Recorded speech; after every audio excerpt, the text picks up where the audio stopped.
In the cardiology ward at Rhinstead Hospital in Arnhem, on a winter morning in 1969, a patient lying in a bed near the window said something that his doctor did not know how to answer. The smell in the ward was antiseptic and warm, the particular warmth of rooms where the heating never quite reaches the glass. A cardiac monitor somewhere along the corridor was keeping its rhythm. The patient had been resuscitated some days before. His heart stopped and then restarted by the kind of careful, unhurried clinical work that was already routine in Dutch hospitals by that point in the decade. He was recovering well in the way that mattered medically. And then he told the cardiologist what he had experienced while his heart was not beating. Pim van Lommel was that cardiologist. He was practicing at Rhinstead at the time, a mid-sized regional hospital in a city that sits along the lower Rhine, close to the German border, and he had the kind of professional formation that makes a person comfortable with precision, with measurements, with documented outcomes, with the specific language of cardiology that had been developing its vocabulary for decades. What his patient described did not fit that vocabulary. The patient was not distressed by what he described, and he was not confused. He was clear and specific and calm. He said that during the period when his heart had stopped, when the monitor had gone flat and the ward team had worked to bring him back, he had had an experience. He described it with the particular steadiness of someone reporting something they are certain of, something that has not faded the way most hospital memories do. Van Lommel listened. He had no framework to place the account in. That was not alarming. It was simply the ordinary condition of encountering something outside one's training, and the ordinary professional response was to note it and continue with the clinical work at hand. The patient recovered and eventually left the ward, but the account stayed with the cardiologist in the way that a detail stays when it does not belong anywhere in the available filing system. In the years that followed that 1969 conversation, Van Lommel continued practicing cardiology at Rhinstead. He resuscitated patients, managed cardiac events, worked through the clinical routines of a functioning hospital cardiology department, and occasionally, not every time, but often enough to be noticeable, a patient who had been resuscitated would say something similar to what the 1969 patient had said, not always in the same words, not always describing the same things, but describing something experienced or appearing to have been experienced in the interval when the heart had stopped and the brain, by every available measure, should have been producing nothing at all. He began keeping a record. Not at first a formal study, nothing like that. Not yet, simply a careful man's habit of noting what happened, in the way that practicing clinicians accumulate observations over years without always knowing immediately what to do with them. The notes accumulated slowly. A patient in 1971, another in 1974. Each account recorded with the same attention he brought to clinical findings, without embellishment and without dismissal, simply as the thing that had been reported. It was not uncommon during this period for such reports to be quietly set to one side in clinical practice. The standard institutional response to a resuscitated patient describing a vivid experience during cardiac arrest was to attribute it to the pharmacology of the resuscitation, or to a hypoxic hallucination, or to the disordering effects of a brain briefly starved of oxygen, and then to move on to the things that were measurable, treatable, legible within the existing framework. Van Lommel did not resist this response exactly. He was a cardiologist, not a philosopher, but he also did not find that the standard explanations quite accounted for what his patients were describing, and a careful person who has spent years collecting observations tends, eventually, to want to examine them more rigorously. By the late 1980s, Van Lommel had enough background material to understand that what he had been observing was not isolated to his ward at Rheinstein. Reports like the ones his patients had given him had appeared in fragments in the psychiatric and medical literature.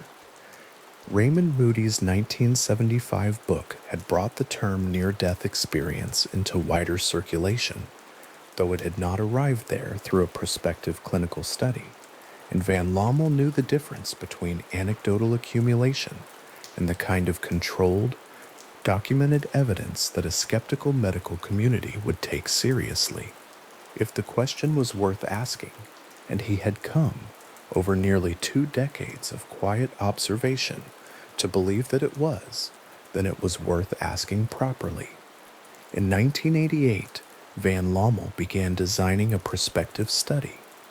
He was working now with a research team, and the goal was to enroll every eligible cardiac arrest survivor across a defined group of hospitals, using a standardized instrument, and to follow each participant over a long period of time. The design was specific on the question of who would count.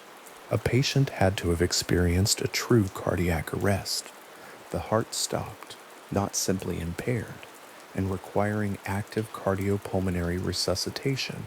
While hospitalized, they had to be over 18. They had to have sufficient cognitive function to participate in an interview, assessed soon after resuscitation. These criteria were not casual. They were the result of knowing precisely what the study needed to establish before it could say anything meaningful, that the baseline population was a clinical population, documented and consistent, and that the accounts collected from it were being gathered under conditions that a reviewer could examine and evaluate without finding methodological gaps at the foundation. The research team identified 10 hospitals across the Netherlands that would participate. Not all of them were similar in scale to Rheinstein. The participating institutions ranged in size and character across Dutch hospital provision of the period, but all of them could contribute enrolled patients under the same intake criteria, and all of them would use the same questionnaire with each survivor. The consistency of the instrument mattered.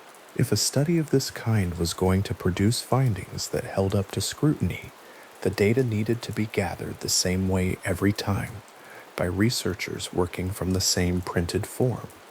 Those forms were prepared in the late 1980s and distributed to the participating hospitals, and there is something worth attending to in the image of them: standardized intake questionnaires, in Dutch, each one bearing a patient number rather than a name. The pages still slightly warm from a photocopier, waiting to be carried into wards across 10 different hospitals. The choice to use patient numbers rather than names was deliberate. It was part of what made the study's methodology defensible, not only protecting the privacy of participants, but ensuring that the researchers would not, consciously or otherwise, adjust their approach based on any prior knowledge of a specific individual.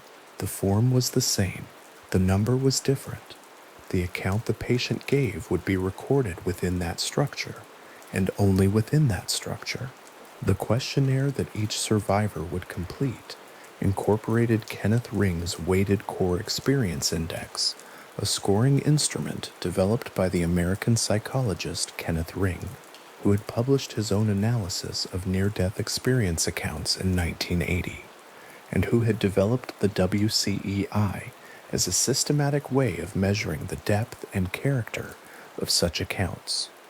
The index assigned weighted scores to specific elements: awareness of being dead, positive emotional states, encounters with light, movement through a tunnel or dark space, meeting figures of deceased relatives or other presences, life review experiences, perceptions of a transcendent boundary or limit. A patient who reported none of these elements would score 0. A patient who reported all of them at their most fully developed would score significantly higher. The score did not evaluate whether the experience had happened in any metaphysical sense. It measured the depth of what the patient reported on a graduated scale that allowed the research team to distinguish between a brief and fragmentary account and a fully developed one. Applying Ring's instrument to the study gave the research team a tool that had already been used in the existing literature, which meant that the results van Lommel's team produced would be comparable with findings from other researchers working in other countries with other populations. That comparability was not incidental.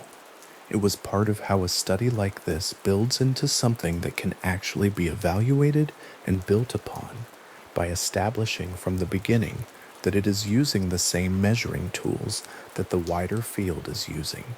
Between 1988 and 1992, the research team enrolled 344 cardiac arrest survivors across the 10 participating Dutch hospitals. It was the largest study of its kind at the time, and the decision to make it prospective, to enroll patients at the point of their resuscitation rather than searching backwards through hospital records for people to interview, was the methodological choice that distinguished it most clearly from the anecdotal and retrospective work that had preceded it. A prospective study follows its participants forward to due time. It collects its baseline data before any follow-up outcomes are known, and that means that the accounts it gathers are not filtered through memory, reshaped by years of subsequent living, or by the survivor's exposure to media accounts of near-death experience, molges, or by any of the other forms of contamination that make retrospective self-report inherently difficult to evaluate. Each survivor who met the enrollment criteria was interviewed with the standardized questionnaire as soon as their condition allowed, days, not months, after their resuscitation. The interview rooms in the participating hospitals were not special rooms. They were the ordinary, functional spaces that hospitals provide for patient consultations and quiet conversations. Small rooms with chairs, a door that closed, probably a window with Venetian blinds or frosted glass, a table with something on it, a clock on the wall. A researcher would sit across from a recently resuscitated patient, the printed questionnaire on the table between them, and begin with the first question. The room would be quiet. The question would be straightforward. The patient would answer or not answer, and the researcher would record what they said. The follow-up schedule built into the study was as important as the initial interview. Patients would be contacted again at approximately 2 years after their resuscitation, and again at approximately 8 years. These were not brief check-ins. They were structured interviews using the same careful instruments, measuring changes in attitudes, beliefs, emotional states, and patterns of living across the years that followed. Van Lommel's design understood something that a simpler study might have missed, that whatever the resuscitation experience produced in the people who had it, the consequences of it would not all be visible immediately. They would unfold over time, and a study that only captured the initial account would be leaving most of the story uncollected. The 8-year follow-up in particular was unusual by the standards of clinical research of the period. Most studies of this kind, where they existed at all, did not extend to 8 years of follow-up.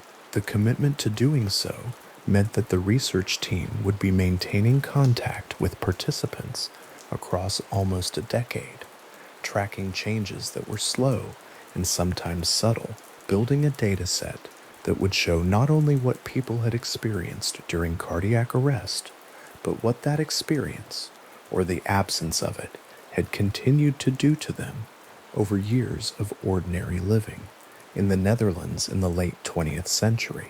By the time the enrollment period closed in 1992, Van Lommel's team had a data set of 344 participants, all enrolled through the same prospective methodology, all assessed against the same standardized instrument, all part of the same carefully defined clinical population.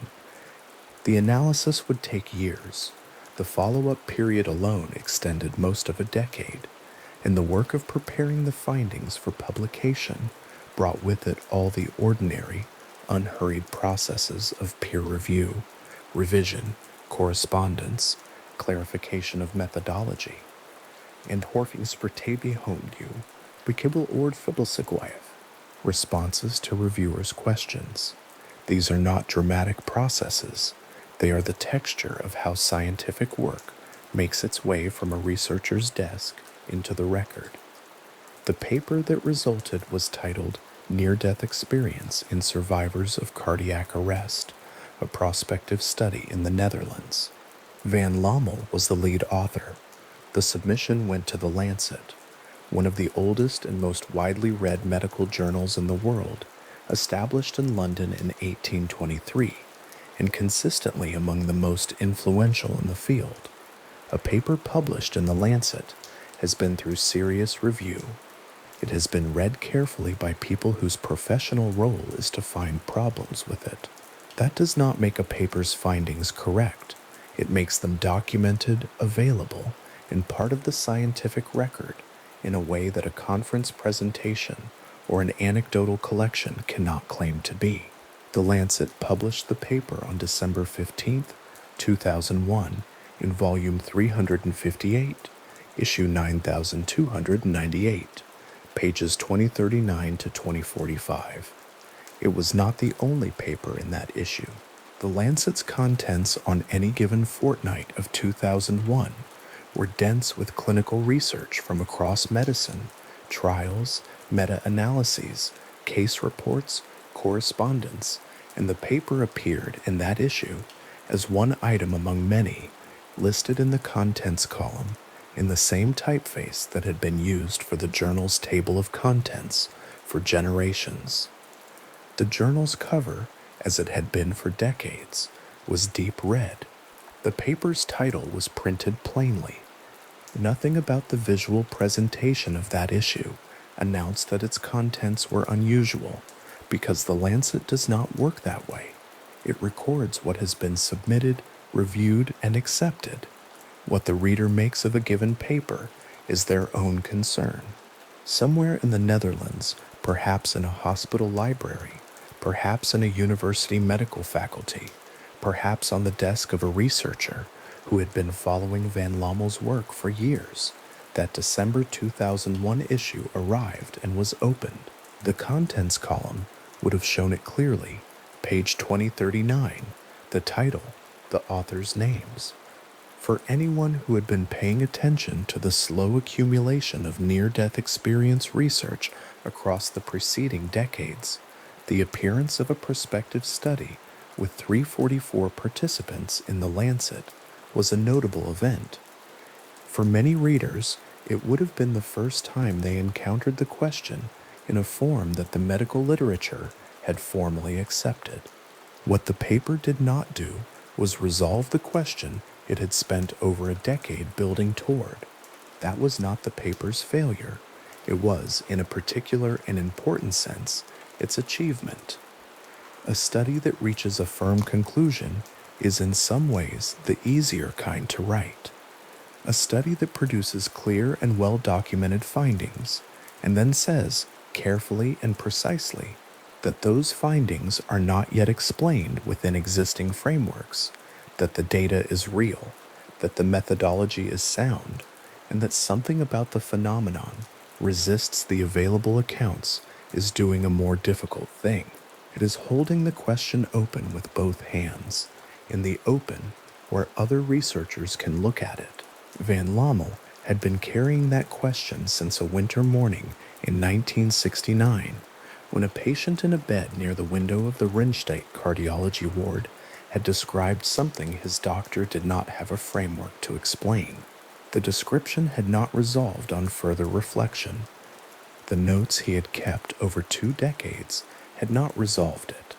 The 344 patient study had not resolved it.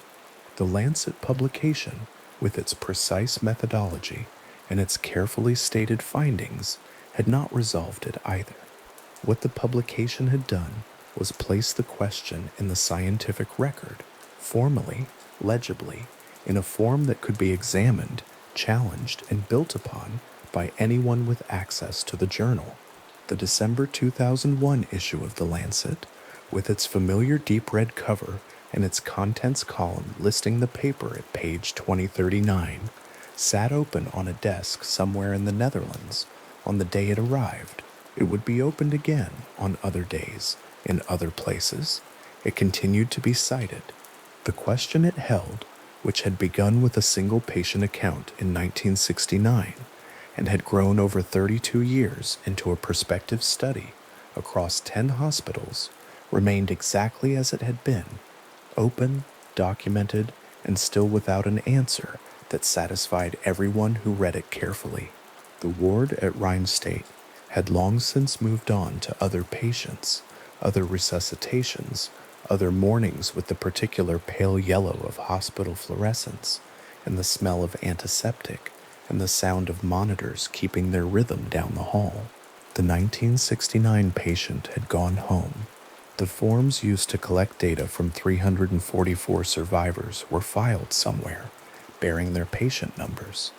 The Lancet paper existed in libraries and databases, in the reference lists of other researchers' work, in the slow and widening record of a question that a cardiologist in Arnhem had begun taking seriously, because one patient, on a winter morning, had been clear and specific and calm about something that should not have been possible. That is a long time to carry a single question. It is also, in the particular world of prospective clinical research, a relatively ordinary span. The time it takes to design a study, well, to carry it through enrollment, to follow participants across the years, to analyze what they have told you, and to submit what you have found to the process that makes it part of the scientific record. The ordinary duration of careful work is long. The question, when it arrived in print in December 2001, was the same question that had been present in that ward 32 years before. What had changed was that it now existed in a form that others could examine without having been in the room. The Lancet does not editorialize about the papers it publishes. It presents them. Volume 358, issue 9298, contained what the study had found, stated as precisely as van Lommel's team could state it, across 7 pages of a journal that had been recording what medicine observed since 1823. The paper's title was in the contents column. The red cover was the same red it had always been. The question inside was 32 years old, and still, on the day of publication, entirely open. In the resuscitation room of a Dutch hospital in 1990, the overhead lights ran at full brightness, regardless of the hour. That was one of the fixed conditions of the space. Not comfort, not atmosphere, but function. The room existed to be seen in clearly, completely, at any moment of any day or night, and the lights made no concession to the particular quality of the work that happened inside it. A cream-colored defibrillator unit stood on a wheeled metal cart near the wall. Its paddles rested in their cradles. A small green light glowed steadily at the corner of its control panel, indicating that the machine was charged and ready, and had been ready for some time, and would go on being ready for as long as no one needed it. The heart, in ordinary function, produces a mechanical event with each beat, a contraction of sufficient force to move blood through the circulatory system, sustaining pressure in the arterial network and delivering oxygenated blood to the body's organs. Van Lommel's study defined cardiac arrest specifically as the sudden cessation of that mechanical event, not a weakening, not an irregularity, a cessation, the absence of adequate cardiac mechanical activity, resulting in the loss of effective circulation and the disappearance of a palpable pulse. That definition mattered because it drew a precise boundary. Myocardial infarction, in which portions of the heart muscle are damaged by blocked arterial supply, does not by itself constitute cardiac arrest. The heart continues to beat in myocardial infarction, however compromised, however imperfectly. Cardiac arrest is the condition in which it does not. The 344 patients enrolled across the 10 hospitals were included only because they had crossed that specific line, because their hearts had stopped producing the mechanical activity that constituted a living circulatory system, and because they had subsequently returned. That boundary was important for another reason. The study was not designed around people who had been gravely ill, or briefly unconscious, or brought close to death by degrees.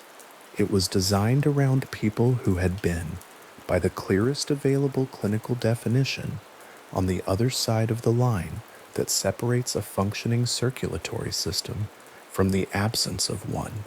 The clinical specificity of the enrollment criteria was the foundation on which everything else in the study rested.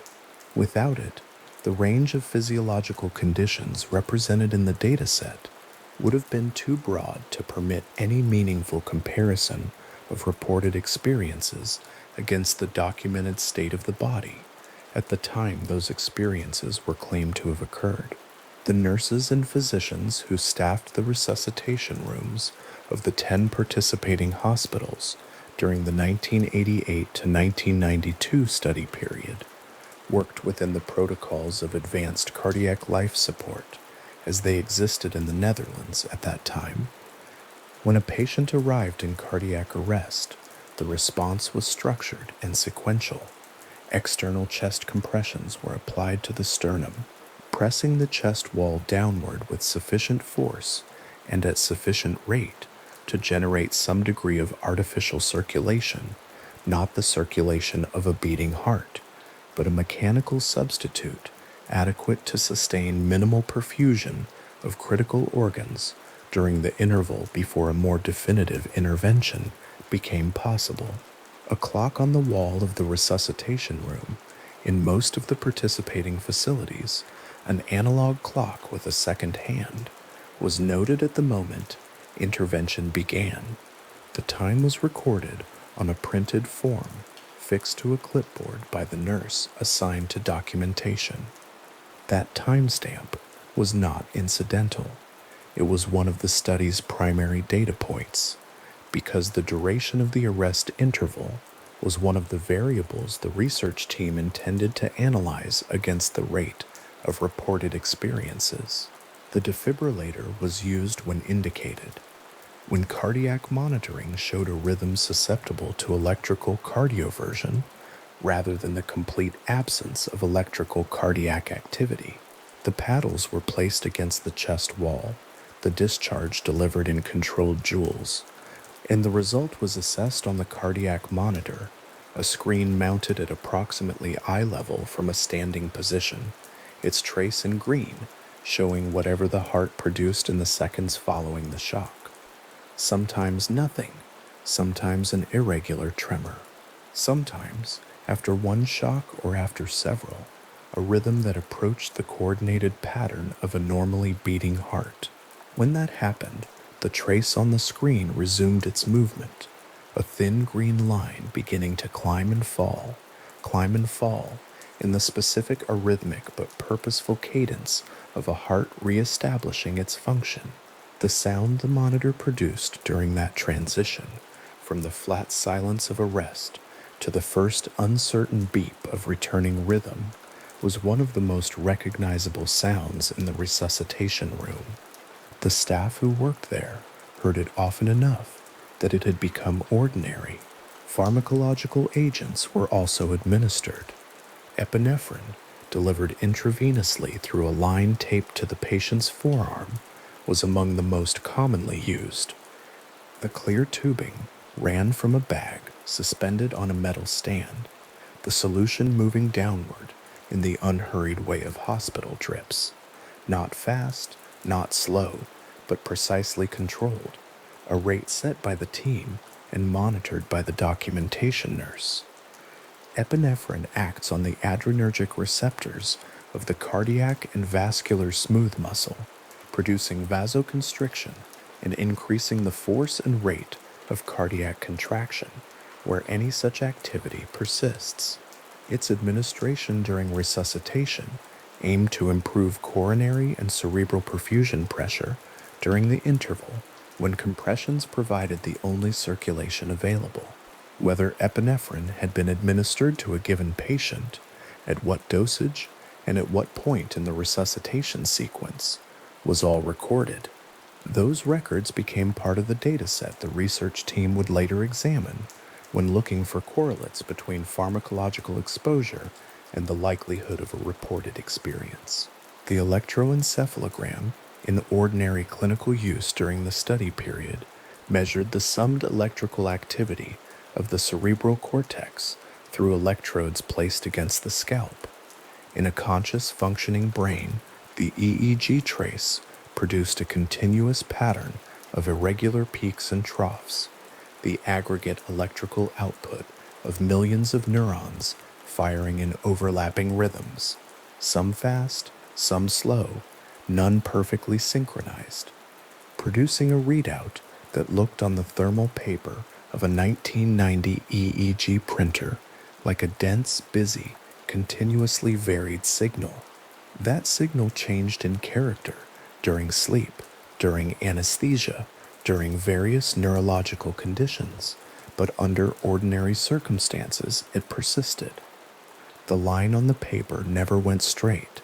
Studies of cardiac arrest patients conducted in various institutional contexts during the decades preceding van Lommel's work had documented what happened to that signal when circulation ceased.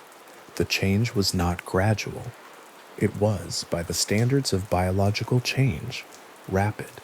Within 10 to 20 seconds of circulatory arrest, measurable cortical electrical activity ceased. The peaks disappeared. The troughs disappeared. What remained was a straight and unbroken horizontal line, a flat line, in the language that had come to describe not just the EEG finding, but the condition itself, persisting for as long as the arrest continued, and indicating in the most direct language available to the instruments of that period the absence of detectable brain function.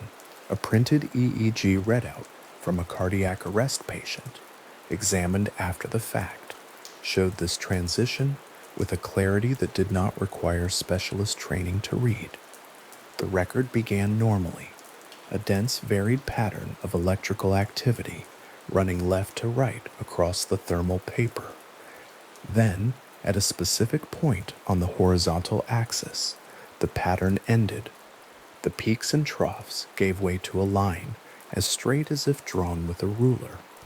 The paper continued past that point, the printer continuing to run, the record continuing to accumulate, showing only the flat line for as long as the arrest lasted before the record picked up again, if it picked up again with the gradual and irregular return of some electrical activity during or after successful resuscitation.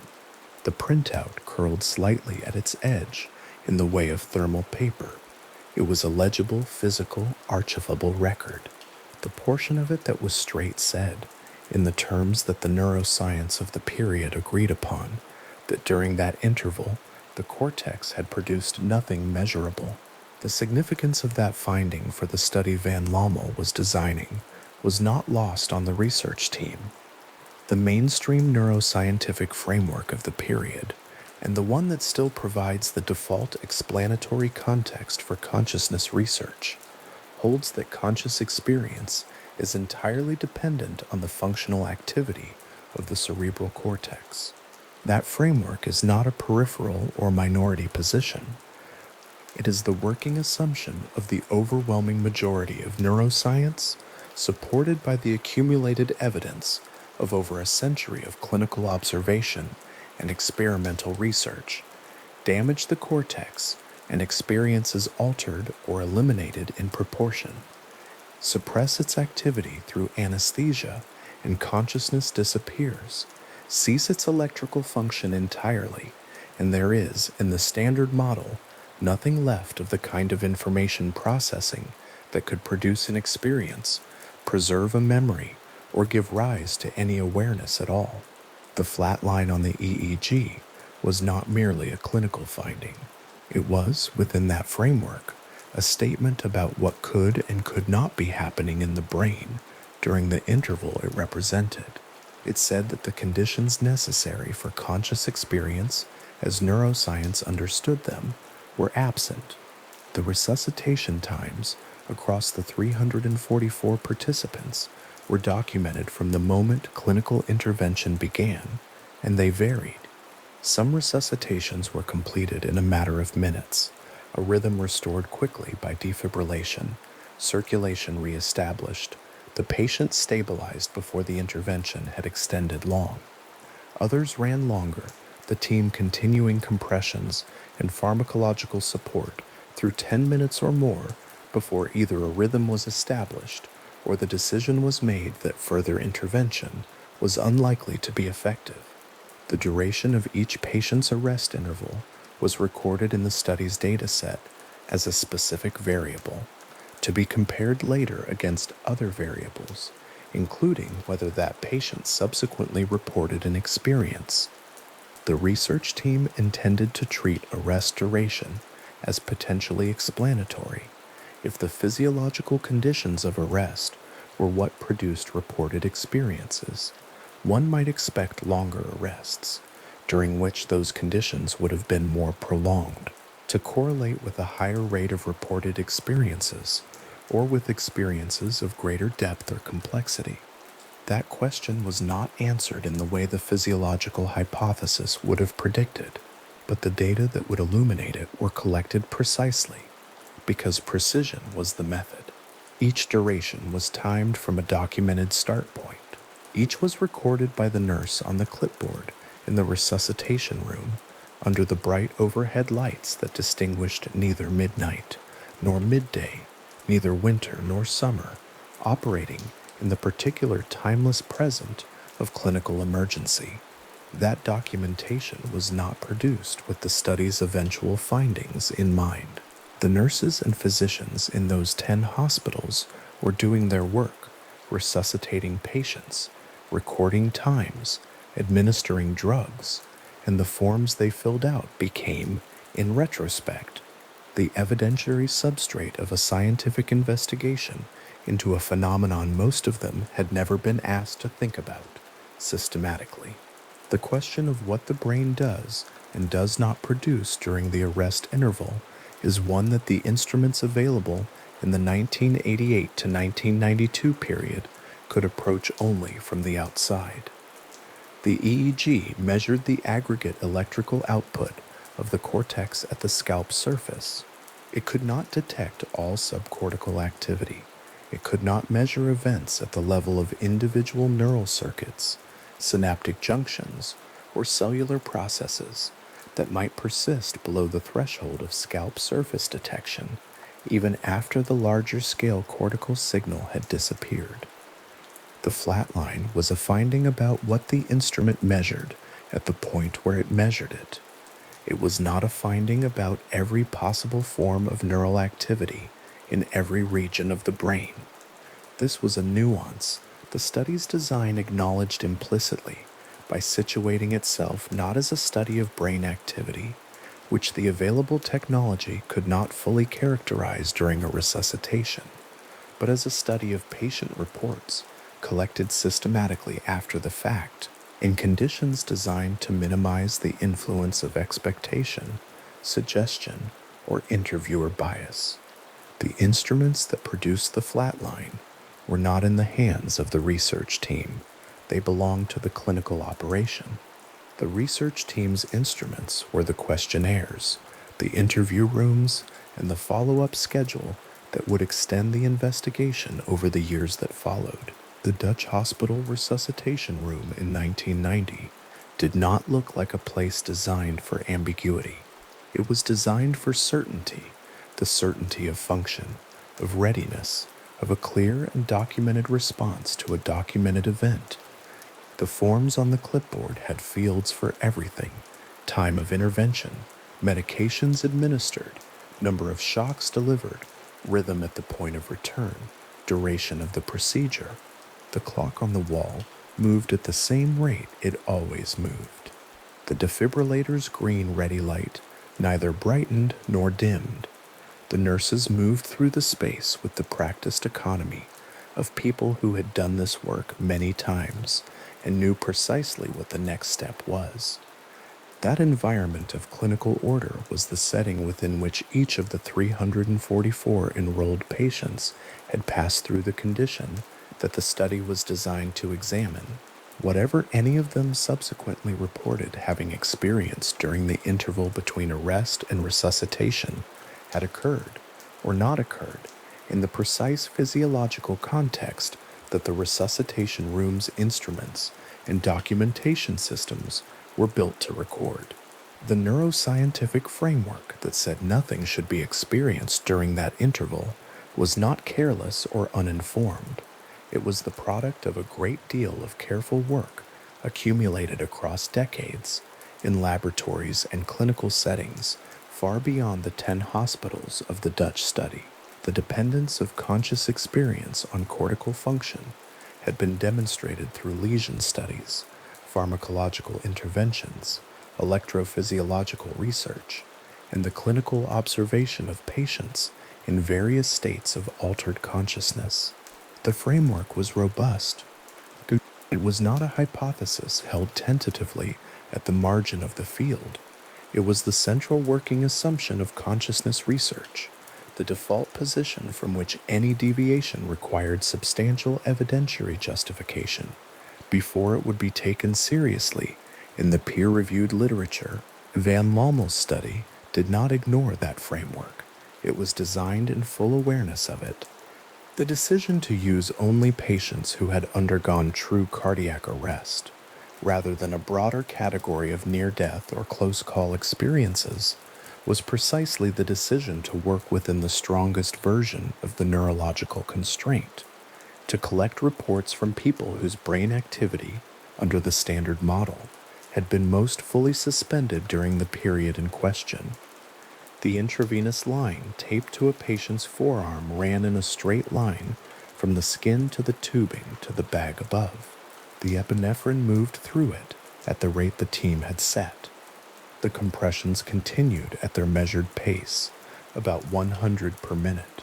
The current guideline then, as now, with each compression producing some fraction of the cardiac output that a beating heart would generate. The room was quiet in the particular way of rooms in which everyone present is working without speaking unnecessarily. The clock moved. The nurse wrote on the clipboard.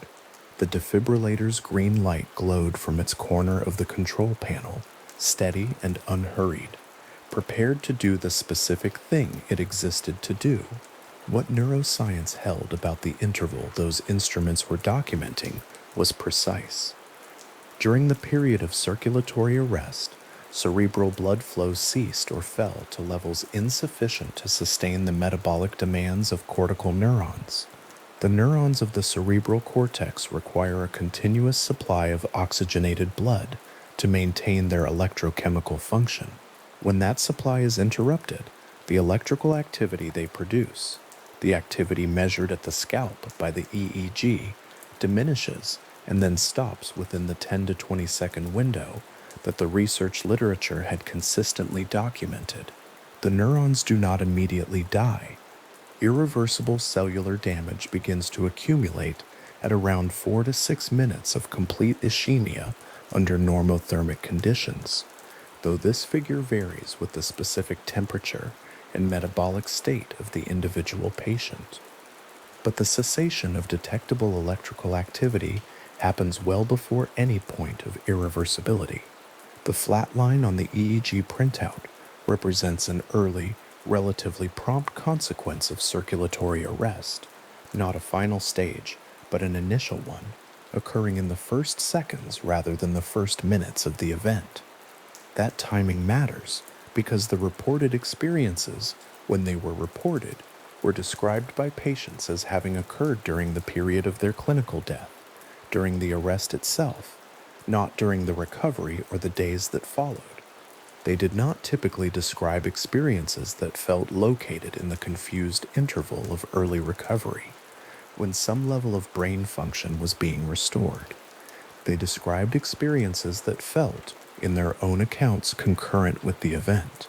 The precise timing of experience onset, of course, cannot be established from patient self-report alone. Memory is reconstructed, not recorded. The impression that an experience was concurrent with one event rather than another could be a product of how memories are organized and narrated after the fact, rather than a reliable report of when the experience actually occurred. The study did not resolve that question. It collected the reports and documented the physiological context. What the accounts said about when the experiences happened and what the instruments said about what was happening physiologically during that same period were two separate data sets, both carefully recorded, both present in the published findings, and between them, an interval that the study's methodology could describe, but not close. The hospitals participating in the study were distributed across the Netherlands. They were not all of equivalent size or resource level. They were not all serving identical patient populations. The resuscitation teams in each facility had their own specific personnel, their own specific equipment within the standard parameters of advanced cardiac life support protocols, their own particular physical environments. The defibrillators were of the same general type, boxy, cream-colored, wheeled, equipped with paddles and a monitoring screen, but they were not identical units. The resuscitation rooms varied in size and layout. The clocks on the walls were not synchronized to a single reference. None of this variation was a flaw in the study's design. It was, in a sense, a feature. The participants arrived at their cardiac arrests through the ordinary distribution of cardiovascular events across a population, in hospitals that represented the ordinary range of Dutch clinical facilities, treated by teams working within the ordinary parameters of the practice standards of the period. The study was not conducted in a specially equipped research facility. It was conducted in the ordinary clinical world, which was the world in which the events it was studying actually occurred. The cream-colored defibrillator unit in the corner of the resuscitation room would have been unremarkable to anyone who worked there. It was part of the furniture of the space, present at all times, used when needed, returned to its cart when the procedure was complete. Its paddles left the cradles and returned to them. The green ready light continued to glow. The forms on the clipboard were completed and filed. The clock moved on. The patient, if the resuscitation had succeeded, was transferred to another area of the hospital, to a coronary care unit or an intensive care unit, depending on their condition and the facility's structure, where they would be monitored, stabilized, and eventually, if their recovery proceeded, interviewed by a member of the research team. The interview took place as close to the arrest as cognitive function would allow. It was designed to collect the patient's account before the passage of time. The conversations with family members or the influence of reading about near-death experiences could introduce material into the memory that had not originated in the patient's own experience. The questionnaire was standardized. It did not lead. It opened with a general question about whether the patient had any memories or experiences from the period of their resuscitation, and it proceeded from there through a structured set of items that covered the range of elements researchers had previously identified as components of near-death experience accounts. If the patient reported nothing, and the majority did, the interview was brief. If the patient reported something, the questionnaire captured what it could, and the account was scored against the weighted core experience index. The forms were completed by hand, in Dutch, in whatever room of the hospital was available for the purpose.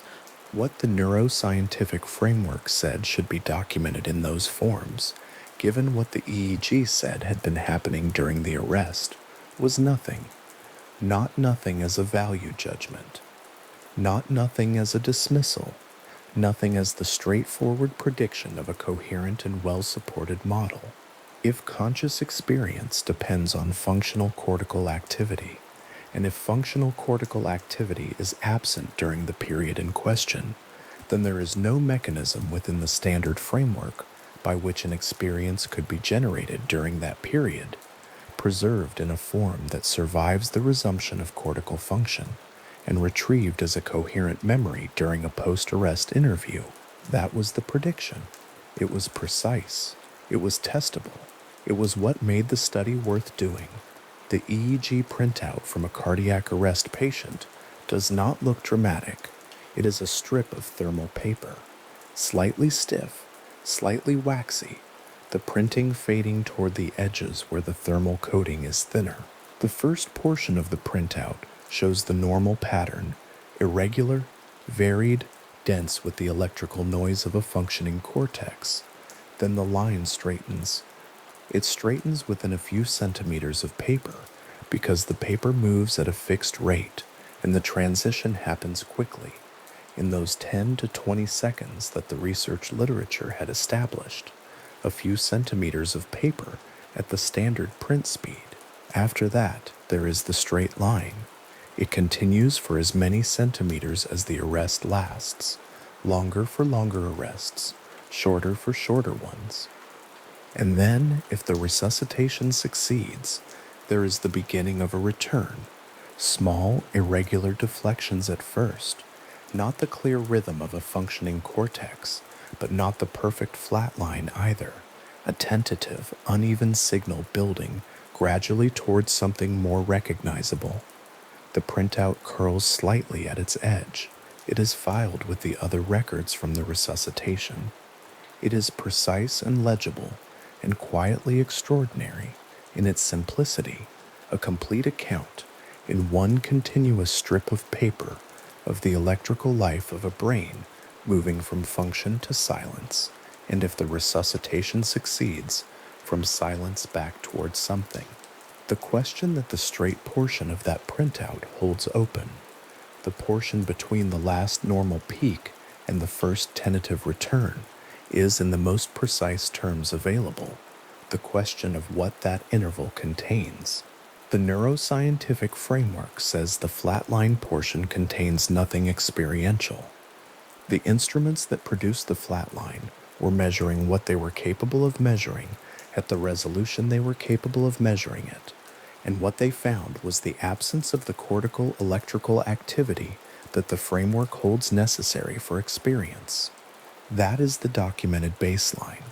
It is the starting point from which any account of what any of the 344 patients subsequently described must be understood. The resuscitation rooms of the 10 hospitals were cleaned and reset after each procedure. The equipment was returned to its place. The forms were filed. The patient was moved elsewhere. The room became ready again. Lights at full brightness. Defibrillator charged. Green ready light steady in the corner. Clock continuing to move. The space as prepared and as apparently neutral as it had been before the patient arrived. Somewhere in a filing cabinet in one of those 10 hospitals, or in the research archive that Van Lommel's team assembled across the 4 years of the study period, the EEG printout from one resuscitation among the 344 sits in its folder. The normal peaks are at one end of the strip. The flat line occupies the middle portion, a horizontal mark, straight and unbroken, representing the interval during which, by the instrument's account, the cortex produced nothing detectable. The return of activity begins near the other end, hesitant at first, building by degrees towards something that the machine could read again as the electrical output of a brain beginning to resume its function. The printout curls slightly at its edge. The folder is closed. The straight portion of the strip, the part that says in the terms the instruments were built to say, that nothing was happening, is folded inside it, holding the specific and unanswered question of what that interval represents, in the precise and particular silence of an archive. 62 questionnaires. They sat on a researcher's desk in the Netherlands in 1989, stacked with the particular flatness of forms that have been filled in and set aside, not filed, not yet analyzed, simply gathered. Each one represented a single patient, a single survivor, a single account collected within days of a cardiac arrest from which that person had been successfully resuscitated. The stack was not large by the standards of clinical research. It was modest even. But each sheet in it described something that did not fit cleanly into the existing categories, and each one had been collected by a team that had decided, carefully and without drama, to write it down. Of the 344 cardiac arrest survivors enrolled across the 10 Dutch hospitals participating in the study, 62 had reported a near-death experience of some kind. That figure represented approximately 18% of the full cohort. It was consistent with rates that had appeared in earlier, smaller, less systematically gathered investigations that had been noted in the medical literature but had not produced the kind of prospective, consecutively enrolled data that would allow anyone to say with confidence what they were looking at.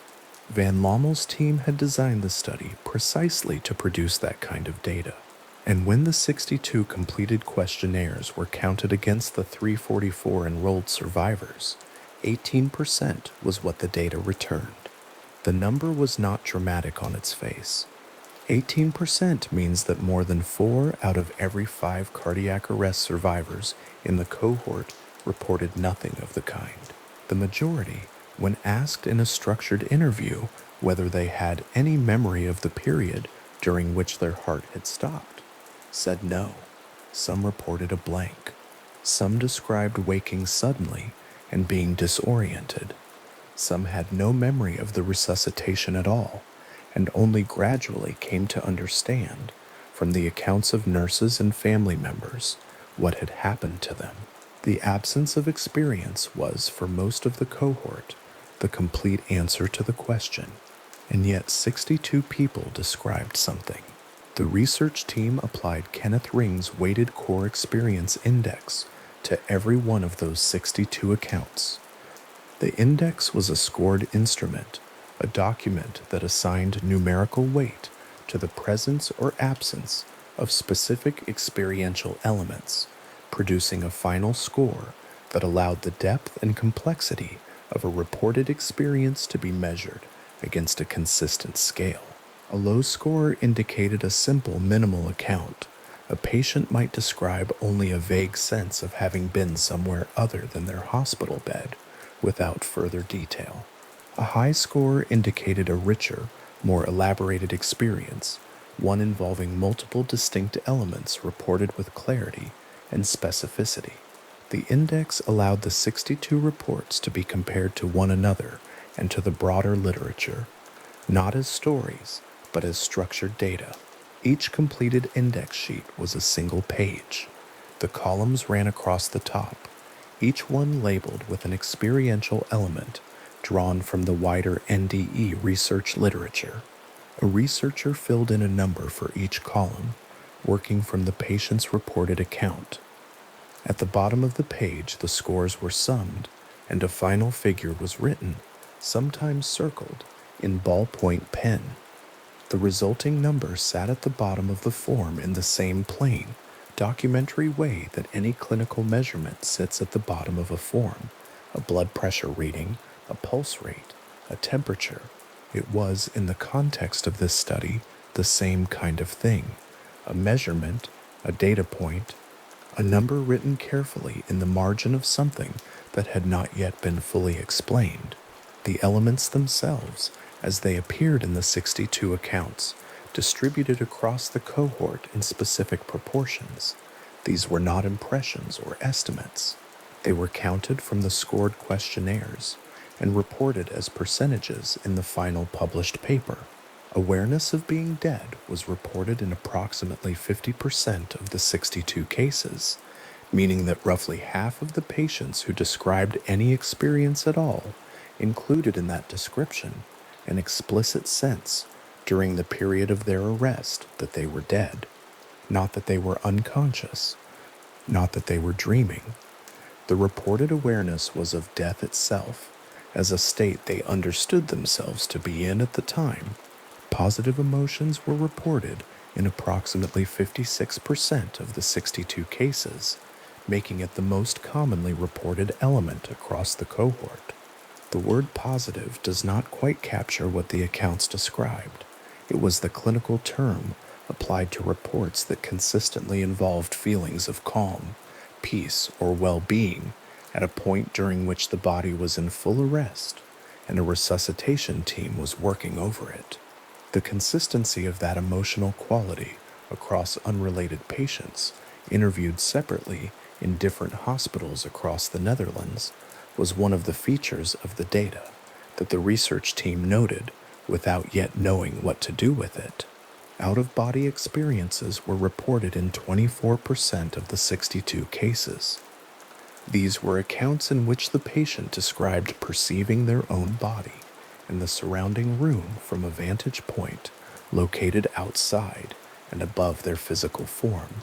The patient was, by clinical definition, in cardiac arrest during the period they described.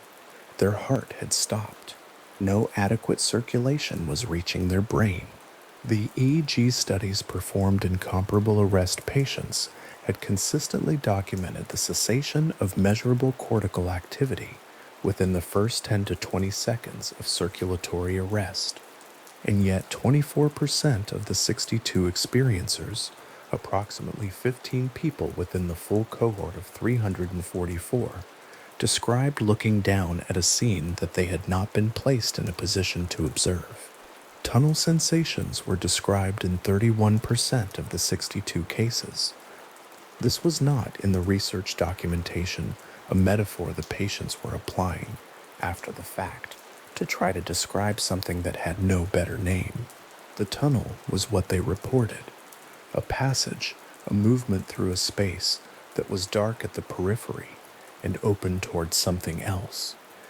The reported sensation appeared across multiple accounts, gathered in different hospitals, from patients with no documented contact with one another, in descriptions that resembled one another closely enough to produce a consistent scored response on the index column assigned to that element.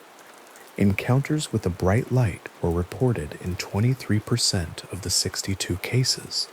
The light appeared in accounts collected from patients who had been unconscious and flatlined, and it appeared in accounts collected independently in facilities separated by significant distance. The word light is the word the patients used. It was what the questionnaires recorded, what the scored indices reflected, and what the published paper reported. The research team did not offer an interpretation of what the light was or where it came from. They recorded it, scored it, and counted it among the elements of the dataset. There were other elements, life reviews, accounts of a rapid, coherent sequence of perceived memories appeared in a smaller proportion of the 62 cases. Encounters with deceased relatives were reported by some. Perceptions of spaces that patients described as transcendent or as belonging to a different order of experience from anything they could compare to ordinary life appeared in the higher scored accounts. These were the experiences that produced the largest numbers at the bottom of the index sheets, the circled figures that indicated depth and complexity, of a kind the instrument had been designed to capture and to measure. The 62 accounts were not identical.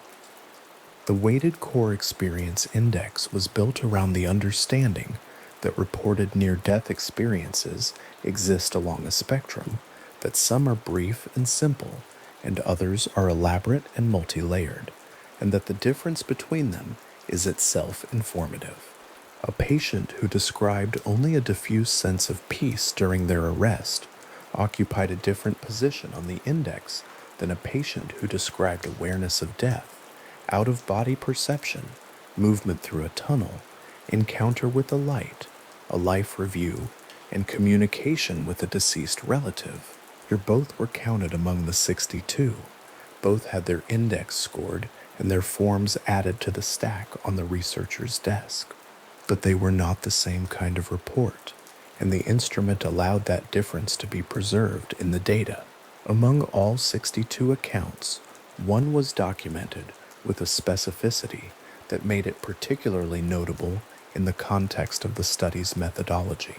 The case involved a patient who, during a cardiac arrest requiring resuscitation, described perceiving the resuscitation room from a point located above his own body. This element alone would have placed him among the 24% of experiencers reporting out-of-body perception and added a mark in the corresponding column on his index sheet. Out-of-body reports were not unusual within the 62 accounts. This one was different in a specific evidentiary way. The patient described the nurse who had been present in the resuscitation room. He described her actions during the resuscitation, and he described among those actions the removal of a set of dentures from his mouth, a routine procedure performed to clear the airway during resuscitation, and the placement of those dentures in a particular location. He described the drawer. He described where in the resuscitation room that drawer was located. He described the nurse placing the dentures inside it and the drawer being pushed shut. The nurse was interviewed by the research team. She confirmed that she had removed the patient's dentures during the resuscitation. She confirmed that she had placed them in a drawer. The drawer was where the patient had described it. The dentures had been placed there in the course of a resuscitation, during which the patient's clinical condition meant that no ordinary perceptual access to the room's contents was available to him.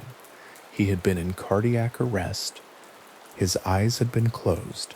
His brain had been, by the EEG standard, documented in comparable cases, in a state in which no conscious perception was held to be possible, and no memories could be encoded for later retrieval. The research team recorded this case in the documentation. It was not treated as proof of anything. It was treated as a case, a specific particular report with a specific particular detail that had been checked against the account of a named witness and found to correspond. That was what the research method was designed to do: collect reports, check their specific details where checking was possible, and document what the checking found. In this instance, the checking found correspondence. The detail the patient described was confirmed by the nurse who had performed the action. The drawer remained where it was after the resuscitation. It was pushed shut at some point during the work of restoring a heartbeat, and when the room was cleaned and reset and the next patient arrived, it was simply a drawer in a Dutch hospital resuscitation room, plain white laminate, a small metal handle, unremarkable in every visible respect. The dentures had been retrieved before then. The nurse had continued her shift. The patient had recovered and been transferred to a ward, and in the days that followed had been interviewed by a researcher with a questionnaire and had described, among other things, a specific drawer in a specific location in the room where his heart had been stopped and then started again. The decision to include the case in the published paper was consistent with the study's methodology. The research team had designed the investigation to document reports precisely, to check verifiable details where possible, and to report what the verification found. A confirmed specific detail, reported from a state in which perception was held to be impossible, was exactly the kind of data the study was built to capture. It was included not as an endorsement of any explanation, but as a documented finding, the kind of finding that a prospective, consecutively enrolled, systematically gathered study was better placed to produce than any collection of anecdotal accounts could be. The statistical analysis of the 62 reports against the 282 non-reporting survivors produced findings that extended beyond the experiential accounts themselves. The research team had collected demographic and clinical information on all 344 enrolled patients: age, sex, education level, prior religious belief, self-reported fear of death before the arrest, previous experience of cardiac events, duration of the arrest, and the pharmacological agents administered during resuscitation.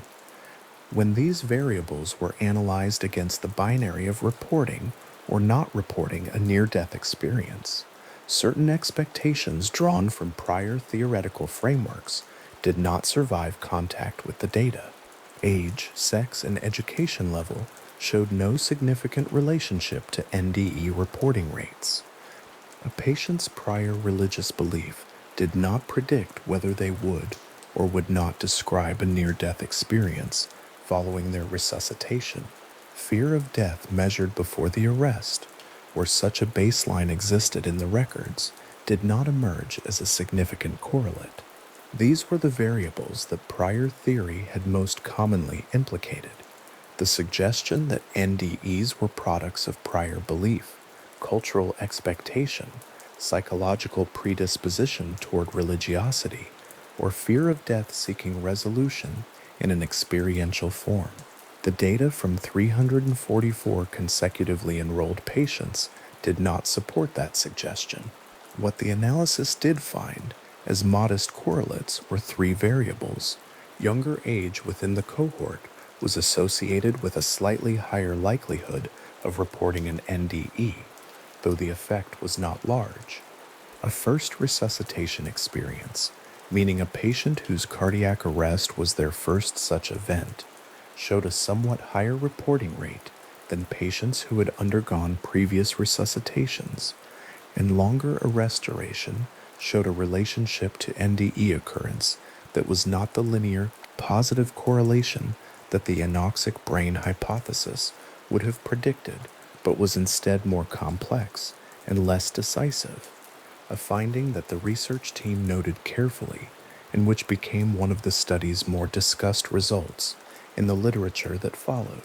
The finding regarding arrest duration was particularly notable because the anoxic brain hypothesis, the proposal that NDEs are produced by the disordered firing of neurons under conditions of oxygen deprivation, would predict that longer periods of anoxia should produce more or richer or more frequently reported experiences.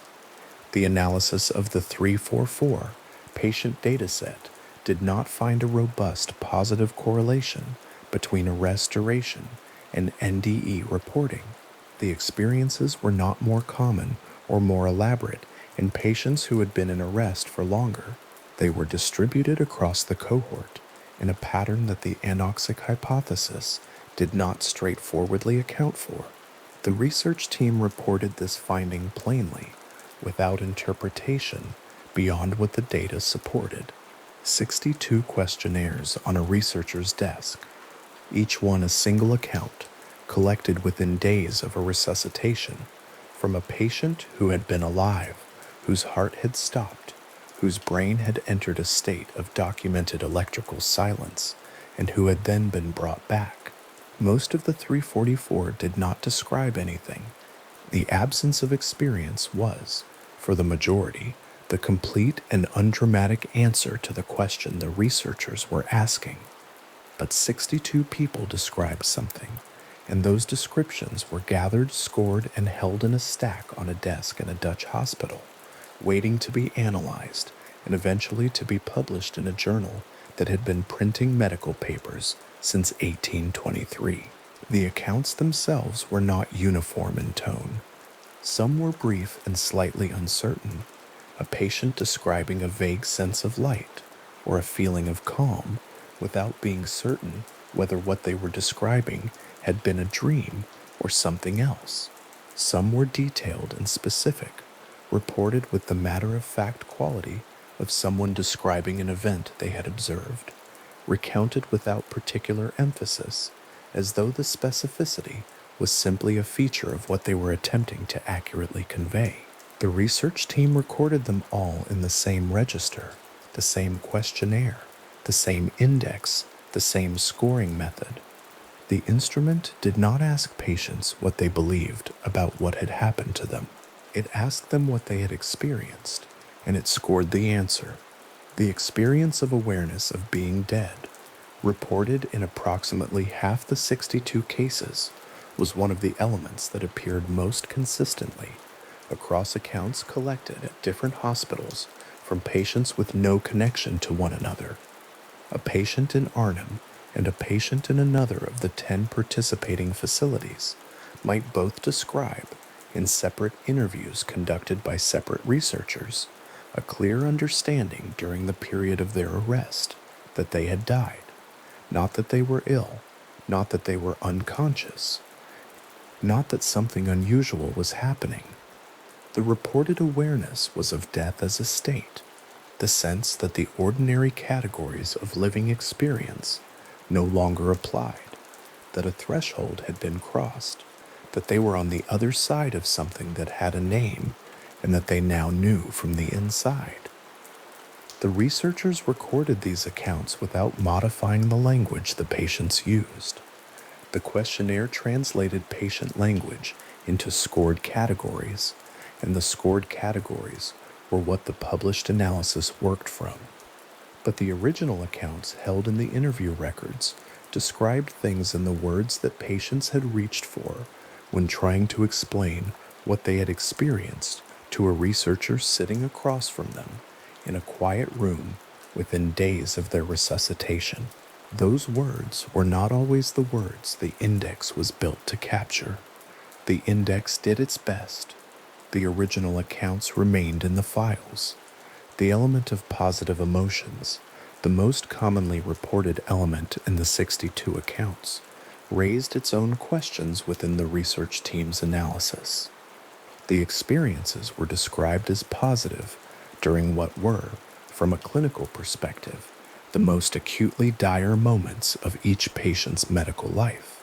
A stopped heart, an absent pulse, a brain producing no measurable electrical activity, and yet what 56% of the experiencers described feeling during that period was not terror or confusion or pain, but something in the direction of peace. The word peace appeared in the accounts. The word calm appeared. Some patients described the feeling as the most profound they had ever encountered, making the return to ordinary life, the resumption of a heartbeat, the shock of a defibrillator, the voices of medical staff, something they described as an abrupt and not entirely welcome interruption. The research team noted this without reaching toward an explanation. The scored indices recorded positive emotions as present in 56% of the 62 cases, and the published paper reported that figure alongside the others. What the emotional quality of the reported experiences meant, whether it was a product of brain chemistry, or of expectation, or of something the existing frameworks had not yet named, was not a question the data answered. The data reported what patients described. The description was consistent enough across independent accounts to form a pattern in the numbers. The tunnel sensation, reported in 31% of the 62 cases, was an element that the broader NDE literature had noted across cultures and across decades of anecdotal reporting before van Lommel's team began their prospective study. The Dutch data added 19 or so instances of this reported element to the existing record, not as anecdotes this time, but as scored responses on a standardized instrument gathered from consecutively enrolled patients across 10 hospitals in accounts that had not been solicited, in a study that had enrolled all cardiac arrest survivors without selection for those who had described anomalous experiences. The methodological difference mattered. The prior literature had drawn on patients who had come forward specifically because they had something unusual to report. The Dutch study drew on every cardiac arrest survivor who was alive, consented, and cognitively able to be interviewed, and found that 18% of that unselected group described elements including this one. The encounter with light, reported in 23% of the 62 cases, appeared in accounts that the research team could not easily reduce to a single cultural or religious framework. The 10 participating hospitals served a range of Dutch communities. The 344 enrolled patients represented a cross-section of the country's population during the study period. No systematic pattern emerged linking light encounters to specific prior religious traditions or to any particular demographic subset of the cohort. The light appeared in the accounts in approximately the same proportion as the out-of-body perception, a quarter of the experiencers, roughly speaking, and was scored and counted in the same plain, consistent way. Each of the 62 accounts existed first as a conversation. A researcher, sitting in a quiet room with a printed questionnaire between them and a patient who had recently been resuscitated, asked structured questions and wrote down what the patient said. The room was a hospital interview space, the kind of room that exists in every large hospital, practical and slightly impersonal, with a window and 2 chairs, and a surface flat enough to write on. The researcher had a pen. The questionnaire had numbered items. At the end of the conversation, the researcher thanked the patient, gathered the completed form, and carried it back to wherever the study's records were being kept. In 10 different hospitals, this happened 62 times. The patient in each case had been, within the previous few days, clinically dead. Their heart had stopped. A team had worked over them. At some point during that work, enough cardiac function had been restored to allow continued treatment, and eventually the patient had stabilized and been transferred to a ward, and eventually they had been well enough to sit in a room and speak to a researcher with a questionnaire. The conversation was not unusual in its outward form. It looked like any clinical interview, structured, documented, recorded on a standard form. What made the 62 forms different from the other 282 was only what the patients described when the questions were asked. The drawer in the resuscitation room was not remarkable from any external vantage. It was a feature of a room designed for a specific medical function, a place to store equipment and supplies in a space where efficiency mattered and surfaces needed to remain clear. The nurse who had placed the dentures in it had done so in the course of an ordinary resuscitation procedure, performing a step she had performed before and would perform again, clearing an airway, placing an object somewhere out of the way, continuing the work. She had not noted the moment as significant. The drawer had been pushed shut with the quiet, unremarkable click of a laminated cabinet in a room where a great deal of noise was being made elsewhere. Compressions, voices, the sounds of a resuscitation in progress. The patient had not been in a position to see the drawer. He had been in cardiac arrest. He had been unconscious. His eyes had been closed, and his brain had been in the state that the EEG literature consistently documented: electrical silence, no measurable cortical activity, no functioning architecture for perception or memory encoding. He had been, in every clinical sense, unreachable, and yet he described the drawer. He described its location. He described the action of the nurse placing his dentures inside it. He described it to a researcher days later in a quiet hospital room with a questionnaire on the table between them in a voice that the research documentation recorded as matter of fact. The nurse confirmed it. That was the finding. Not that the patient had had a transcendent experience. Not that he had encountered anything beyond the physical facts of the room, but that he had described a specific physical fact of the room, correctly and in detail, from a period during which the medical record established that no conventional perception was available to him. The research team could confirm the detail. They confirmed it. They documented the confirmation and included it in the published paper. The 62 questionnaires were eventually transferred from the research desk to the archives that would eventually support the published analysis. The forms themselves, the paper, the handwriting, the circled scores at the bottom of each index sheet, belong to the institutional record of the 10 participating Dutch hospitals and the research team that worked across them. The numbers derived from those forms were published in the Lancet in December 2001, reported in a table that most readers of the journal could hold and read in a few minutes. 18%, 50% reporting awareness of death, 56% reporting positive emotions, 24% reporting out-of-body perception, 31% reporting a tunnel sensation, 23% reporting a bright light. The drawer sat quietly in the resuscitation room after the dentures were retrieved. It was pushed shut, and then at some point it was opened again for some ordinary purpose, and then it was shut again. The room was cleaned and reset. The resuscitation team went on to other patients. The nurse continued her shift and her career. The patient recovered and was eventually discharged, and approximately 2 years after his resuscitation, received a follow-up questionnaire in an envelope with a Dutch postage stamp at an address that was now a household rather than a hospital bed. The drawer remained where it was.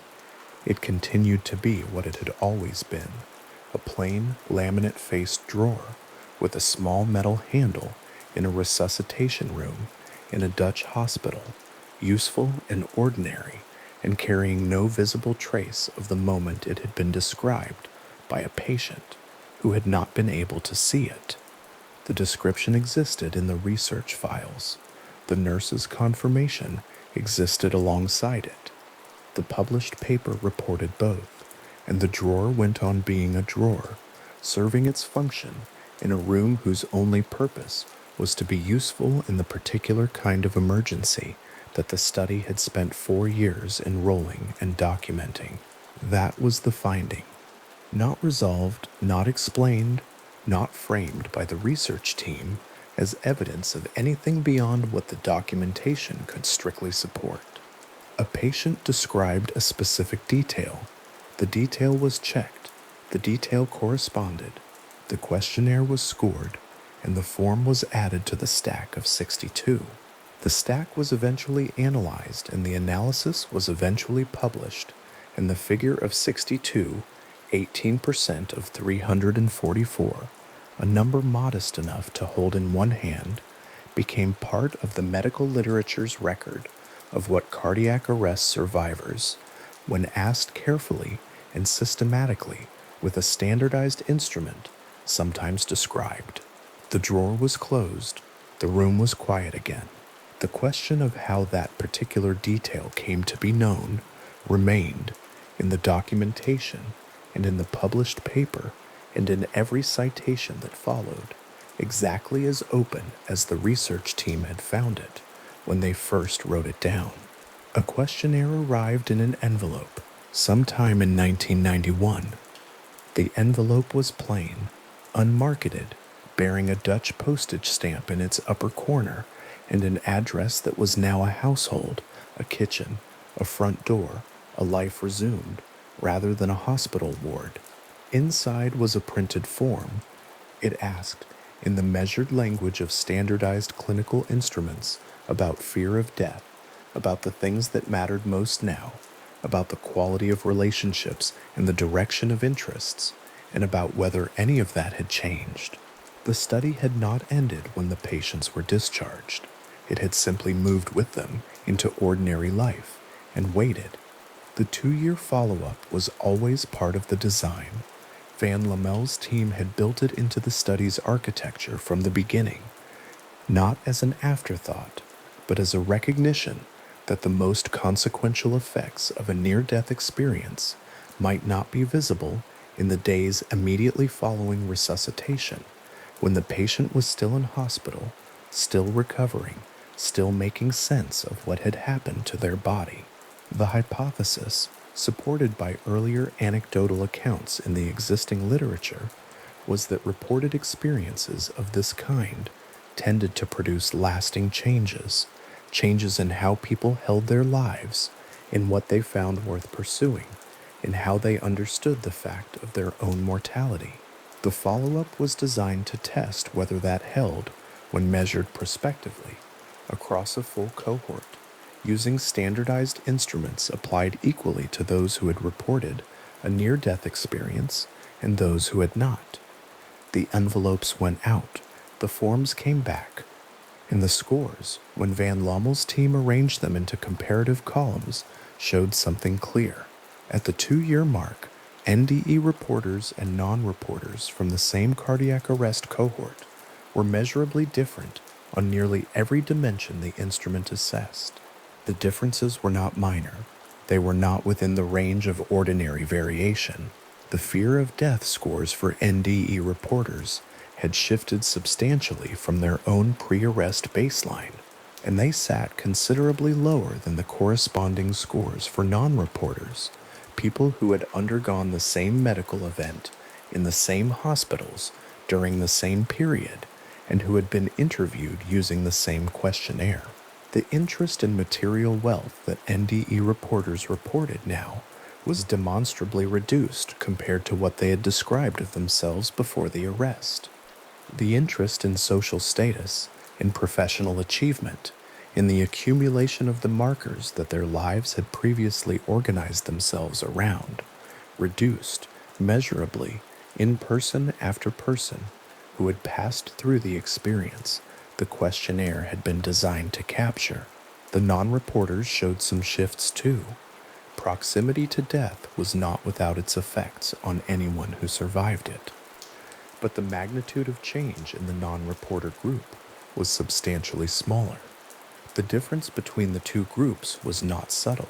A researcher sitting at a desk with 2 completed questionnaires in front of them, one from an NDE reporter, one from a non-reporter, matched roughly for age, sex, and the specifics of their resuscitation, could see the gap in the numbers, a pencil resting in the margin, columns of figures that told the same story in the aggregate that individual interviews had been suggesting since the first follow-up conversations were conducted. The study had been careful to treat NDE reporters and non-reporters as equivalent groups throughout, same inclusion criteria, same instruments, same interviewers, same scheduled time points. The comparison was designed to be as clean as a prospective clinical trial could make it. And what it showed at 2 years was a sustained divergence in how these two groups of people were living their lives. The changes that NDE reporters described at the 2-year interviews were not dramatic in the way that dramatic is usually understood. Not sudden conversions, not radical public reinventions, not the kind of transformation that announces itself. They were quieter than that. A person who had previously described themselves as focused on career advancement now described themselves as focused on the quality of their relationships. A person who had placed high value on financial security now placed that value somewhere else, on something less measurable, less tied to external markers of success. The items on the questionnaire that measured interest in spiritual matters showed consistent increases among NDE reporters. The items that measured empathy, self-reported sensitivity to the emotional states of others, attention to what other people were experiencing, showed increases too, sometimes large ones, in testimony that the interviewers recorded carefully in their notebooks and transferred to the standardized forms that would eventually become part of the published dataset. None of this was uncomplicated. The NDE reporters themselves, in the course of describing these changes at the 2-year interviews, often noted that the shifts were not uniformly easy to live with. An increased sensitivity to the emotional experience of others does not always make a person more comfortable in the social structures they inhabited before.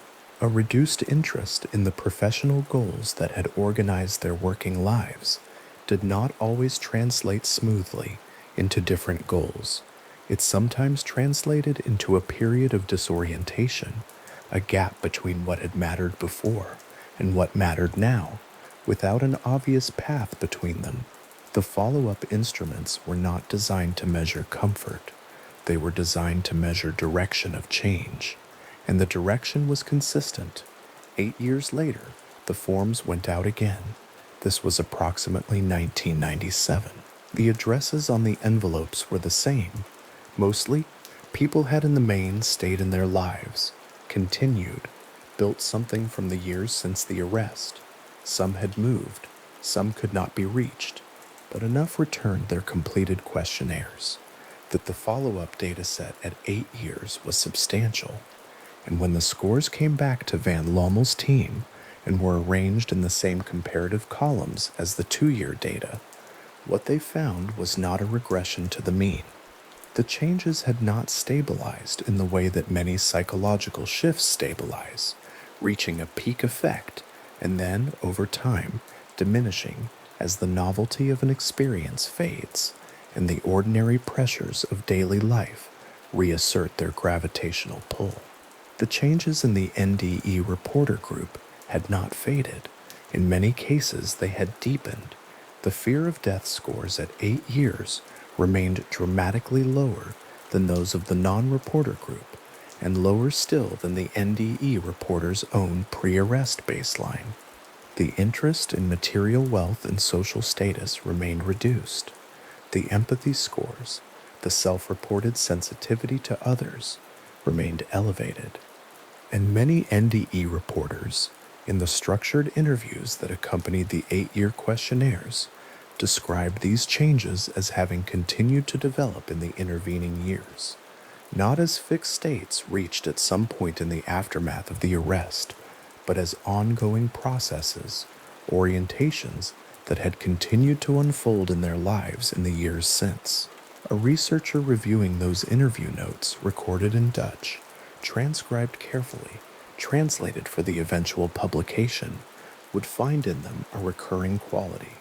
The NDE reporters at 8 years described a sense that the experience itself continued to function as a kind of reference point in their lives, something they returned to when they needed to orient themselves, not a memory they examined with nostalgia, something more active than that, a persistent source of a particular kind of knowing that the experience had produced and that had not, across 8 years of ordinary life, dissolved. The interviewers noted this. The notes recorded it. It became part of the longitudinal data set that the Lancet paper would present. The 8-year follow-up also documented, with the same neutral precision the study applied to everything, that some of the changes NDE reporters described had produced practical difficulties.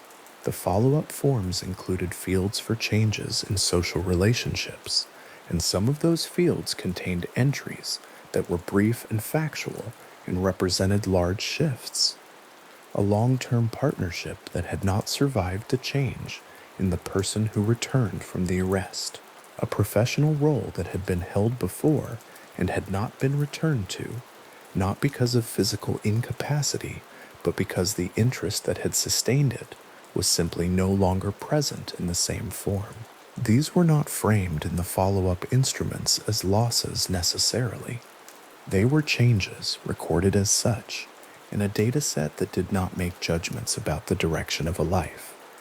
They appeared in the columns of the questionnaire under the appropriate headings, and they contributed to a picture of post-NDE existence that was genuinely transformed rather than superficially adjusted. The non-reporters from the same cohort, assessed at the same 8-year mark on the same instruments, showed a different picture. Some increase in life appreciation, some reduction in death anxiety compared to the general population and to their own pre-arrest baseline. The experience of having survived cardiac arrest was not without its effects on anyone.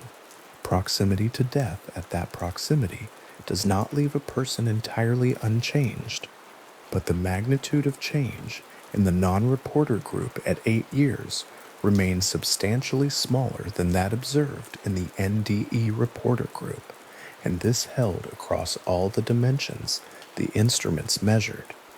The gap between the two groups, visible at 2 years, had not narrowed. It had held, and in some measures it had widened, as the NDE reporters continued to move in the direction their experience had set, and the non-reporters, for the most part, did not. This was one of the quieter striking findings in the study, not the existence of near-death experiences themselves. Those had been reported anecdotally for decades, and the Van Lommel paper's contribution in that domain was primarily one of methodological rigor and scale. The quieter finding was the durability of the change. The fact that the divergence between the two groups was not a 2-year artifact, not a natural response to the proximity of a dramatic medical event that would eventually stabilize as the event receded into the past, but something that persisted and in some cases continued to develop across 8 years of measured prospective follow-up. The data showed a difference that time did not close. Van Lommel's team was careful in how they interpreted this. The paper did not claim to know what had produced the change. It documented that NDE reporters showed significantly greater transformation across all measured dimensions than non-reporters from the same cohort who had undergone the same medical event. It noted the comparison. It left the mechanism open. The instruments could measure the magnitude and direction of change. They could not measure its source. And the study's authors, having spent years building a methodology designed to be as careful as the question required, were not going to propose conclusions the data did not support. The follow-up interviews generated a particular texture of testimony that the published paper's tables and graphs could carry only in summary. The individual accounts recorded in the structured interviews transferred to numbered datasets, anonymized by patient number, held something that the aggregate statistics represented, but could not fully render. A person describing at the 8-year interview that their understanding of what they were doing here, on the earth, in a life, in a body, had shifted permanently, not in the direction of any specific religious framework necessarily. The study found no significant relationship between pre-arrest religious belief and NDE reporting, and the changes observed at follow-up were not straightforwardly religious in the doctrinal sense. They were existential. They were about what mattered. They were about what the person took themselves to be, and what they took the fact of their own existence to mean. And these had changed in ways that the follow-up instruments could measure, and that the testimony could describe, but that the study was careful not to explain. One of the fields on the 8-year follow-up questionnaire was for changes in attitude toward death specifically. NDE reporters, as a group, showed dramatically reduced fear compared to pre-arrest baseline, and dramatically reduced fear compared to the non-reporter group. This was not merely an intellectual shift in how they described their beliefs about death when asked by a researcher. The testimony suggested it was something more integrated than that, a changed relationship to the fact of mortality that had become part of how these people moved through their ordinary days. They did not describe themselves as unafraid of death in the way someone who has simply decided not to worry about it might describe themselves. They described it differently, as something that no longer held the same kind of weight, as a fact they had been in some sense introduced to and had found in that introduction something other than what they had expected to find. The non-reporters described mortality differently. At 8 years, they had survived cardiac arrest. They had, in many cases, thought about death more than they had before. The experience had altered their relationship to their own physical fragility in ways that showed up in the questionnaire data. But the quality of that shift was different from what the NDE reporters described, and the magnitude was substantially smaller. The gap in the fear of death scores between the two groups at 8 years was the most visible single number in the follow-up data. 2 measured positions on a scale, held steady across time, the distance between them clear and consistent on the page. The published graph showing the fear of death comparison between NDE reporters and non-reporters across the 2 follow-up time points was a simple figure in a journal paper.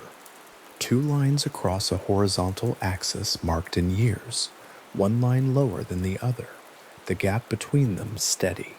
The figure occupied a small portion of a single page of the Lancet paper, surrounded by the other statistical presentations that made up the quantitative core of the study. It was not dramatic in its visual presentation. A graph in a medical journal is a graph in a medical journal, rendered in the black and white of academic print, its information contained in the distance between lines and the numbers on the axis, but what it represented when held against the longitudinal methodology that had produced it, the prospective enrollment, the standardized instruments, the 8 years of follow-up, the careful comparison of two groups matched by the most fundamental shared experience of their lives, was a durable finding. Two trajectories measured over time, diverging and holding their divergence. The empathy data at 8 years carried its own weight. NDE reporters consistently described increased sensitivity to the emotional experience of others as one of the most significant changes produced by their experience, and consistently described this as something that had not diminished across the intervening years. The follow-up instruments captured this and scored responses across multiple items, and the testimony in the interview notes expanded the picture, a heightened attention to what other people were carrying, a reduced tolerance for interactions organized around performance and self-presentation, a preference for directness and depth in human contact that some NDE reporters described as difficult to maintain in the social environments they inhabited, which had not changed their expectations in the way the NDE had changed theirs. The data recorded the empathy increase. The testimony placed it in the texture of a life, where it had both deepened connection in some directions and complicated it in others. The follow-up forms recorded, under the field for changes in social relationships, entries that were factual and brief and represented lives altered substantially from the ones that had existed before the arrest. A partnership documented as ended, a professional affiliation documented as concluded. These appeared in the data the way all the other data appeared, as scored responses and brief factual notes transferred to the aggregate analysis that the published paper presented in its tables. The study did not follow up further on the specific circumstances. It was not a study of individual biographies. It was a study of measured change across a cohort, and it recorded that change with the same instrument it had applied to everything else, standardized, prospective, comparative, and as careful as a clinical trial could be designed to be. What the 8-year follow-up data showed, in aggregate, was that the experience of the NDE had produced changes that function not as a peak emotional response to an extreme event, something that would naturally diminish as the event receded, but as a reorientation, a shift in the basic direction of how these people held their lives, durable across 8 years of ordinary existence, present in the data at 2 years, and present again at 8, and in some measures more pronounced at 8 than at 2. The non-reporter cohort provided the comparison that made this legible. Without that comparison group, people who had undergone the same medical emergency, the same proximity to death, the same resuscitation procedures, and who had not reported a near-death experience, it would have been impossible to separate the effects of the NDE from the effects of cardiac arrest itself. The study's design had built that comparison in from the beginning, and the comparison at 8 years held a standardized questionnaire mailed to a household in the Netherlands in approximately 1997 carried in its printed columns and its numbered items the mechanism of a measurement that had been running for almost a decade. The person who received it and sat down to complete it, at a kitchen table perhaps, in the specific light of a Dutch afternoon. The years since the resuscitation hospital, having settled into the ordinary fabric of a life, was participating in the final scheduled follow-up of a study that had begun in a cardiology ward in Rheinstein Hospital in Arnhem.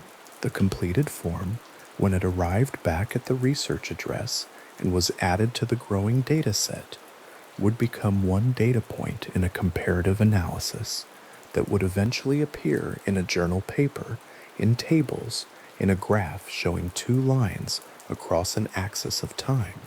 The individual experience it recorded would dissolve into the aggregate. The aggregate would eventually carry it into print. The data did not tell a single story. It told many stories in parallel, the story of each person who had completed the forms across a decade, whose answers had become numbers, whose numbers had become columns, whose columns had become the findings of a prospective study that was, at the time of its publication, the most methodologically rigorous investigation of its kind. What the data showed across all those individual completions, across 2 time points and 8 years, was consistent. NDE reporters had changed more than non-reporters on every dimension the instruments measured. The changes had persisted. In many cases, they had deepened. The experience of the arrest itself, the medical event, the physiological extremity, the proximity to death, had produced changes in the non-reporter group too. But those changes were smaller, and the gap between the two groups, visible at 2 years, remained at 8.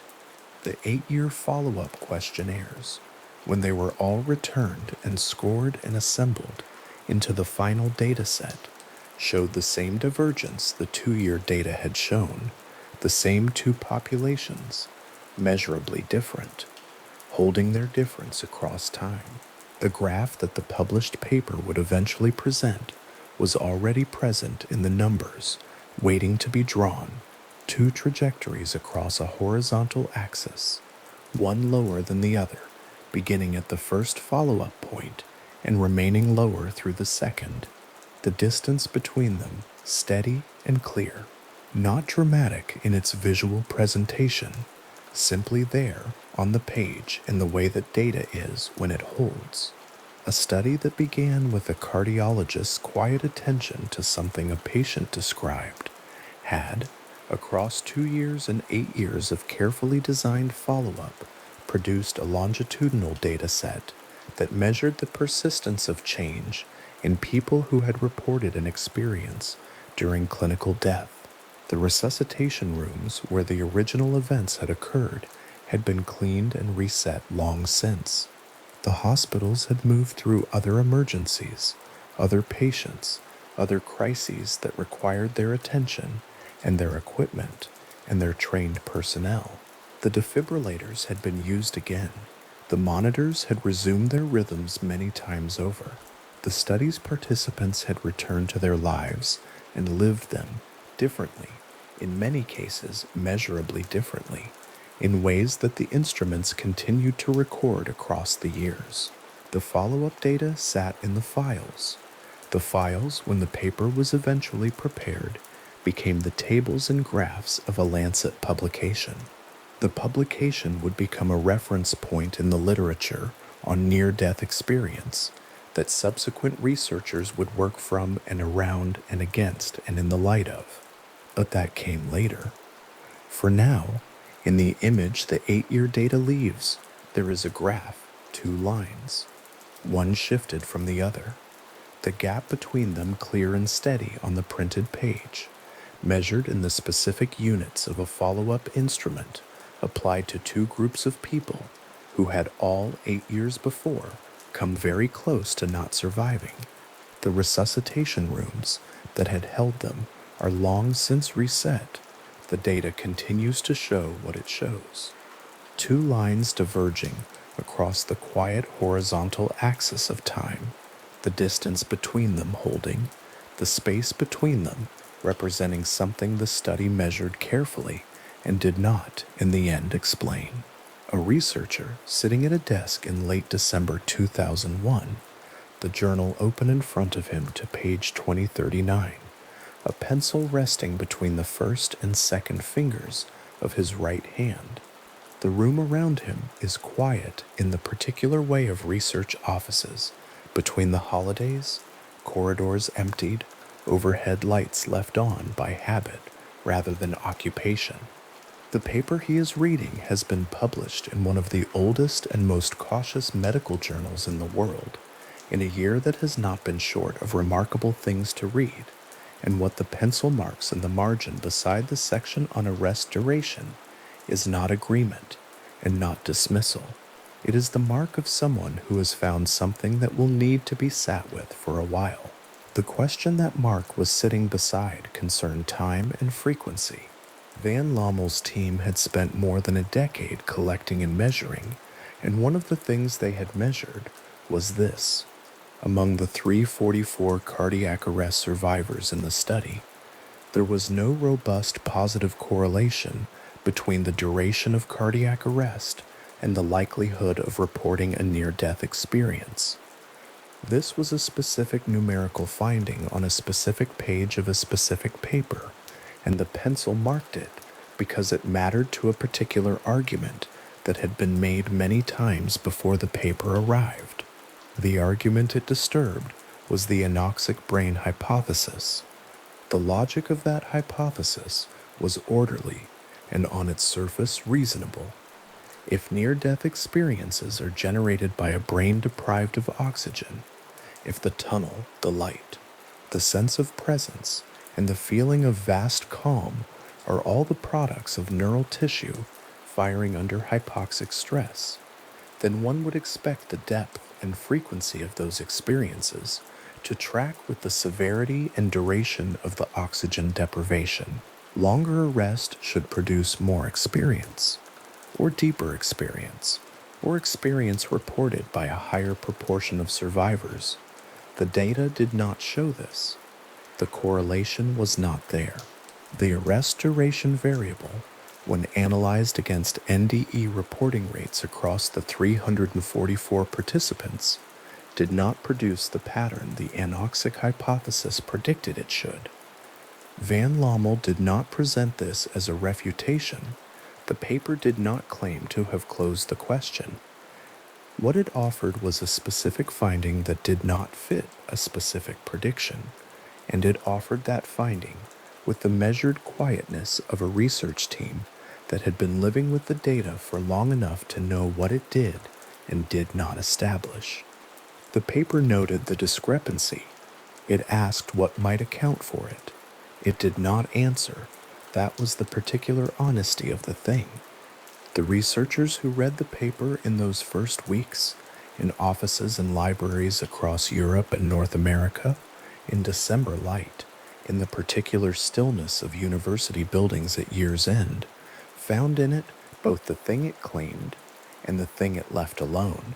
What it claimed was a finding: 18% of a carefully enrolled, prospectively followed cohort of cardiac arrest survivors had reported near-death experiences of some kind, and those experiences had been measured, scored, and compared on a standardized instrument, and the reporters and non-reporters did not differ in the ways that most explanatory hypotheses predicted they should.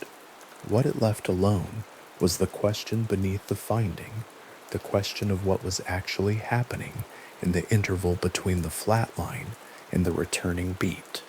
That interval was not a small thing to leave alone. The EEG literature was clear that measurable cortical electrical activity ceases within 10 to 20 seconds of circulatory arrest. The neuroscientific consensus in 2001 was what it had been for decades. Conscious experience requires functional cerebral cortex activity, and the cessation of cerebral blood flow removes the conditions under which any experience could occur and any memory could be encoded. If this was correct, and the mainstream view held firmly that it was, then the experiences reported by 62 of the 344 survivors could not have occurred when the survivors believed they had occurred. They should have been impossible. The data said they were not rare. The response from neuroscience was not uniform and not hostile. It was something closer to what careful disciplines produce when confronted with data that does not fit the model, a set of specific, methodologically grounded objections. The first of these was the most technically precise. Critics noted that EEG flatline, the straight horizontal line that appears on the thermal paper printout within seconds of circulatory arrest, does not definitively rule out all neural activity. The cortex produces the signals an EEG measures, but the brain is not only cortex. Subcortical structures, deeper regions that the surface electrodes of a standard clinical EEG do not adequately sample, might continue some form of activity after the cortical trace goes flat. This was a genuine neurological point, not a rhetorical one. The EEG is a surface instrument. What it cannot see, it cannot report. The second objection was about timing, and it was equally precise. The near-death experiences reported by van Lommel's 62 patients were reported in the first interviews conducted after resuscitation, interviews that took place within days of the arrest. But patients' self-report cannot establish the exact moment within the resuscitation sequence at which an experience occurred. A patient who reports perceiving the resuscitation room from above, or moving through a dark space toward a source of light, cannot say with clinical precision whether this occurred at the moment of deepest unconsciousness or during the period when circulatory function was being partially restored, or during the early phase of returning awareness. The experiences were reported. The timing of their onset within the arrest to recovery sequence was not, and could not be established from the reports alone. The critics were right to note this. The paper acknowledged it. Van Lommel's team had one statistical response to the timing objection that was worth attending to carefully. If the experiences were occurring not during the flatline interval, but during the restoration of cerebral blood flow, during the partial recovery phase, when cortical activity was returning, then there was a prediction that followed. Patients who had longer arrest durations should be less likely to report NDEs, not because longer arrest produces fewer experiences, but because the physiological damage associated with prolonged oxygen deprivation is more severe, and more severely affected patients might be less able to access or report experiences that occurred during partial recovery. The data did not show this pattern either. The non-correlation between arrest duration and NDE reporting was inconvenient for both the strongest versions of the anoxic hypothesis and for some versions of the partial recovery hypothesis. The data had a way of being equally unhelpful to several explanations at once, which is the quality that kept the question open. The pharmacological question was handled in the paper with similar methodological care. Among the standard advanced cardiac life support interventions administered during the study period, external chest compressions, electrical defibrillation, intravenous pharmacological agents, including epinephrine, none showed a significant correlation with the likelihood of NDE occurrence. Van Lommel's team had specifically analyzed this.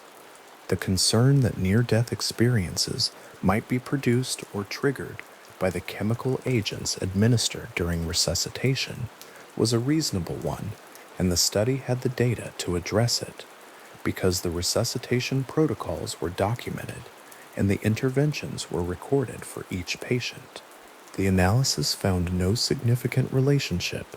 Patients who received epinephrine were not more or less likely to report a near-death experience than patients whose resuscitation courses differed in their pharmacological specifics. This finding did not rule out neurochemical mechanisms in a general sense. The brain in extremis produces its own chemical changes, independent of what arrives through an intravenous line, but it removed one specific pharmacological explanation from the field of most likely candidates. What the paper did not do, and was careful not to do, was to claim that all neurological and pharmacological explanations had been exhausted.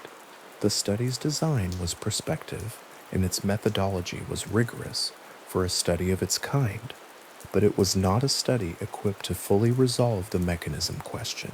It was a study equipped to document incidents, characterize experience, identify correlates, and follow a cohort through time. It had done all of these things with considerable care. The mechanism, the what is actually happening, remained where it had been before the paper was published, open, genuinely contested, and held by serious researchers in several different directions. Van Lommel himself offered a hypothesis in the paper, carefully framed as a hypothesis and not as a conclusion. The proposal was that the relationship between the brain and consciousness might be better described by a model in which the brain functions as a receiver or transducer of conscious experience, rather than as its generator. A model in which consciousness is not produced by neural tissue, but transmitted through it, the way a radio receiver does not generate the signal it makes audible, but shapes and selects and renders it. He was explicit that the study's data did not prove this model. He was explicit that the conventional neuroscientific framework, consciousness as an emergent property of neural complexity, could not be dismissed by the findings presented in the paper. He was explicit, too, that the data was not consistent with the prediction the conventional framework made about arrest duration and NDE frequency, and that this inconsistency was worth attending to. The language in which he offered this hypothesis was the language of a working cardiologist who had spent more than 3 decades in proximity to a question most colleagues had set aside after a first encounter. It was not the language of someone reaching for a dramatic conclusion. It was the language of someone who had followed the evidence to a place where the evidence stopped, and who found at that stopping point that the honest position was not certainty in either direction, but the careful acknowledgement of what remained unresolved. The Lancet paper arrived on the desk of Sam Parnia in a way that research papers arrive when their subject is one a researcher has already been thinking about, with the specific quality of something that clarifies the shape of a question without answering it. Parnia was working at the University of Southampton in those years, and what he found in Van Lommel's methodology was not a final study, but a design point from which further investigation could extend. The near-death experience cohort in the Dutch study had reported experiences including out-of-body perceptions, perceptions of the resuscitation room from a vantage point above the patient's own body, specific details of the room's contents, and the positions and actions of medical staff that the patients had reported with sufficient accuracy to attract the research team's attention. The dentures case was the most documented of these in the published paper. A patient who described a nurse removing his dentures and placing them in a specific drawer in the resuscitation room, a detail the nurse confirmed when interviewed by the research team. What Parnia understood was that this kind of claim, a patient reporting a verifiable specific detail from an apparent out-of-body vantage point, could in principle be subjected to a more controlled test. The question was not whether patients reported such perceptions, which Van Lommel's data had established they did, but whether the perceptions were accurate and whether they could be accurate about targets that the patient could not possibly have seen from the position of their body on the resuscitation table. The test he designed was concrete and direct. Concealed visual targets, laminated cards bearing specific images, placed face up on high shelves above resuscitation bays, would be visible only from an elevated vantage point. A patient lying on a resuscitation table, eyes closed, in cardiac arrest, would have no sensory access to those targets from their physical position. A patient claiming to perceive the room from above would, if the perception were veridical, be able to describe the image on the card. The AWARE study, Awareness During Resuscitation, began at Southampton and extended the methodology of van Lommel's perspective design into a specifically controlled architecture for testing out-of-body perception claims.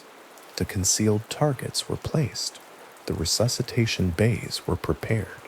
The patients who survived cardiac arrests in those rooms were interviewed using protocols that had developed directly from the standardized questionnaire approach of the Dutch study. The intellectual line between Rhine State Hospital in Arnhem and the resuscitation bays of Southampton was not a line between two separate traditions.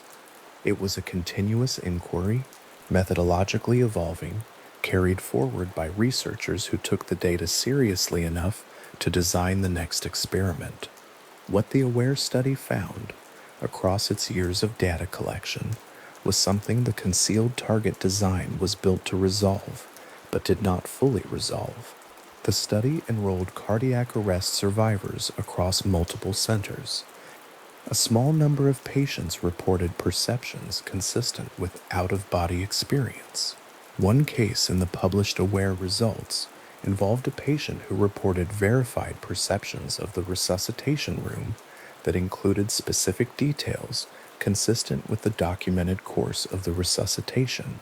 The concealed targets, however, were rarely in resuscitation rooms where patients also had NDEs, and the overlap between target placement and NDE occurrence was too limited to produce statistically robust results on the central verticality question. The design worked. The data was insufficient, not because of methodological failure, but because cardiac arrest and NDE occurrence and target placement and patient survival all had to coincide in the same room, and they did not do so often enough to settle the question. The study noted this. The question remained open. Bruce Grayson, at the Division of Perceptual Studies at the University of Virginia, had been working with near-death experience data for longer than van Lommel's study had been running. His office, documented in accounts of the division's work, held filing cabinets of case records accumulated over decades old. And when the December 2001 Lancet arrived in that office, it joined a shelf already holding a considerable literature, a literature that had been building since Raymond Moody's 1975 clinical accounts, and that had been developing methodological rigor with each successive study. What Grayson recognized in van Lommel's paper was the thing that made it different from the anecdotal literature that preceded it: the perspective design, the consecutive enrollment, the standardized measurement instrument, the longitudinal follow-up. These were not features of a case collection. They were features of a peer-reviewed clinical study, published in a journal whose editorial standards were not adapted for near-death experience research, but were the same standards applied to cardiology papers on defibrillation protocols and myocardial infarction outcomes. The publication in the Lancet did something that publication in the Journal of Near-Death Studies, however rigorous, could not do for the wider medical community. It placed the data on a desk that cardiologists, emergency physicians, and neuroscientists already had open. It made the near-death experience question a question that appeared in the same issue as papers on cardiac arrhythmia and stroke outcomes. It required the mainstream medical literature to have a position on the data, or at least to note that the data existed. Some publications responded with critiques of the methodology. Some responded with letters that raised the subcortical activity question and the timing question. Some responded with silence, which is also a kind of response. What none of them could do was return the question to the place it had been before December 15th, 2001, the place where it was held only by specialist researchers and could be set aside by clinicians without professional consequence. A Dutch hospital nursing station, in the years after the paper's publication, was one of the small physical locations where something had quietly shifted. In some of the participating hospitals, laminated protocol cards for post-resuscitation patient communication appeared on desks, small practical documents reflecting a shift in how some staff were trained to receive survivor accounts. A patient who woke from cardiac arrest and began describing something that had happened while their heart was stopped was not a patient to be redirected or reassured into a different account. They were a patient whose report was worth receiving with the same attentive care given to any other clinical observation. The protocol card was a small thing. It represented something that the research had made possible: the routinization of attention, the institutional acknowledgement that the report was worth hearing. The changes were modest in scale and uneven in distribution. Not every hospital that had participated in the study revised its communication protocols. Not every cardiologist who read the Lancet paper changed how they spoke to resuscitated patients. The research does not work that way. It enters an existing institutional culture and shifts things at the edges, in the places where individual practitioners have been waiting for a framework. What it provided was that framework, a peer-reviewed paper in a major journal that said, in the careful language of clinical research, that something was being reported consistently by a significant minority of cardiac arrest survivors, that the standard explanatory hypotheses did not fully account for what was being reported, and that the question deserved prospective, methodologically rigorous investigation rather than dismissal. The paper was submitted to peer review, revised, accepted, and published. The Lancet's editorial process in 2001 was not designed for near-death experience research, and the reviewers were not specialists in the phenomenology of consciousness at the edge of death. They were reviewers who examined methodology, statistical analysis, data presentation, and the appropriateness of the conclusions drawn. The paper passed review. The conclusions it drew were careful. The data it presented was the data it had collected. The question it left open was not left open carelessly. It was left open because the data, handled honestly, did not close it. What the neuroscience objections and the methodological critiques and the follow-up studies and the concealed targets in Southampton resuscitation bays all share is a quality that is worth attending to at this hour and in this particular kind of attention. They are all attempts by working researchers in real institutions with access to real patients and real data and real instruments to establish whether something was happening that existing frameworks could account for. Some of them have found partial answers. Some have found that the question is harder to test than they expected. None of them have found an explanation that has settled the matter, been accepted by the field, and removed the question from the active research agenda. The question is still being asked. It is being asked with better methods than van Lommel had in 1988, and with more institutional legitimacy than it had before December 2001. But it is being asked without a confirmed answer. The data continues to be what it was: present, measured, documented, and not yet fully explained. The case file of van Lommel's study, as it exists in the archives of the Journal of Near-Death Studies and in the reference lists of papers submitted to peer-reviewed journals in the years since publication, is not a closed file. It is not the file of a question that was asked and answered and set aside.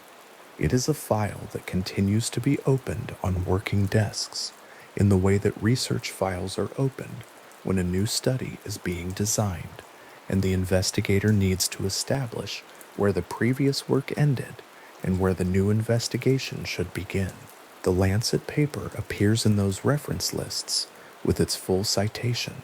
The Lancet, December 15, 2001, volume 358, issue 9298, pages 2039 to 2045. The citation is the form in which a paper continues to exist after its first reading. The form in which it travels into new work, contributes to new data sets, informs new methodology. The question it contains has a quality that not all scientific questions have. It is not merely technical. It is not merely a matter of better instruments or larger sample sizes, though both would help. It reaches into the place where the technical and the simply deeply human cannot be separated. The place where a cardiologist in 1969 sat across from a patient who had just been resuscitated and listened to something that his medical training had given him no framework to receive, and decided, quietly and without announcing it, to pay attention for as long as it took.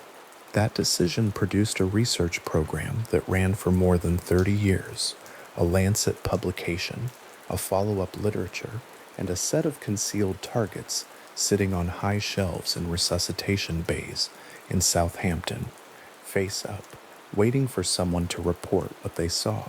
The archives hold the correspondence too, the letters von Lommel received after the paper was published, from researchers and clinicians and ordinary readers who had encountered the data and found in it the particular quality of something that resisted the usual resolutions.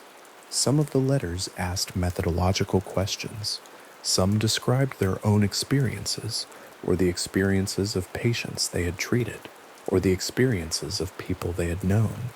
The correspondence is the form in which a published finding acquires its human context, the record of the question propagating outward from the journal page into the lives of people who found, in a carefully measured data set, something that resonated with something they had been carrying without a name for it. Van Lommel continued working after the Lancet publication. He expanded his account of the research into a longer form, addressing the philosophical and neuroscientific dimensions of the data with the same careful hedging that characterized the 2001 paper. He was not a researcher who had found an answer. He was a researcher who had found a better defined version of the question and who continued to hold that version with the particular patience of someone who had learned, over 30 years, that the question was not going to resolve quickly and that hurrying it would only make it smaller than it was. The data continues. The studies continue. The concealed targets in resuscitation bays are an image worth holding for a moment in the specific quality of attention available at this hour. A laminated card bearing a specific image placed face up on a high shelf in a room designed for the retrieval of people from the interval between the flat line and the returning beat. The card is there because a researcher thought carefully about what a veridical out-of-body perception would need to demonstrate and built the test as precisely as the constraints of the resuscitation environment allowed. The room below it is in use. The question the card was placed to answer has not yet been answered. The card remains. What the December 2001 issue of the Lancet established in the particular way that a prospective study in a major peer-reviewed journal establishes things was that the question was not a marginal one, was not confined to the literature of individual case reports and anecdotal collections, and was not going to be removed from the active research agenda by any of the explanations that had been offered up to that point. The paper's data did not resolve the question. It made the question more precisely defined, more clearly bounded, more exactly measurable. It made the question the kind of question that working scientists in cardiology departments and neuroscience laboratories and clinical psychology research units could apply their methods to without stepping outside the boundaries of serious inquiry.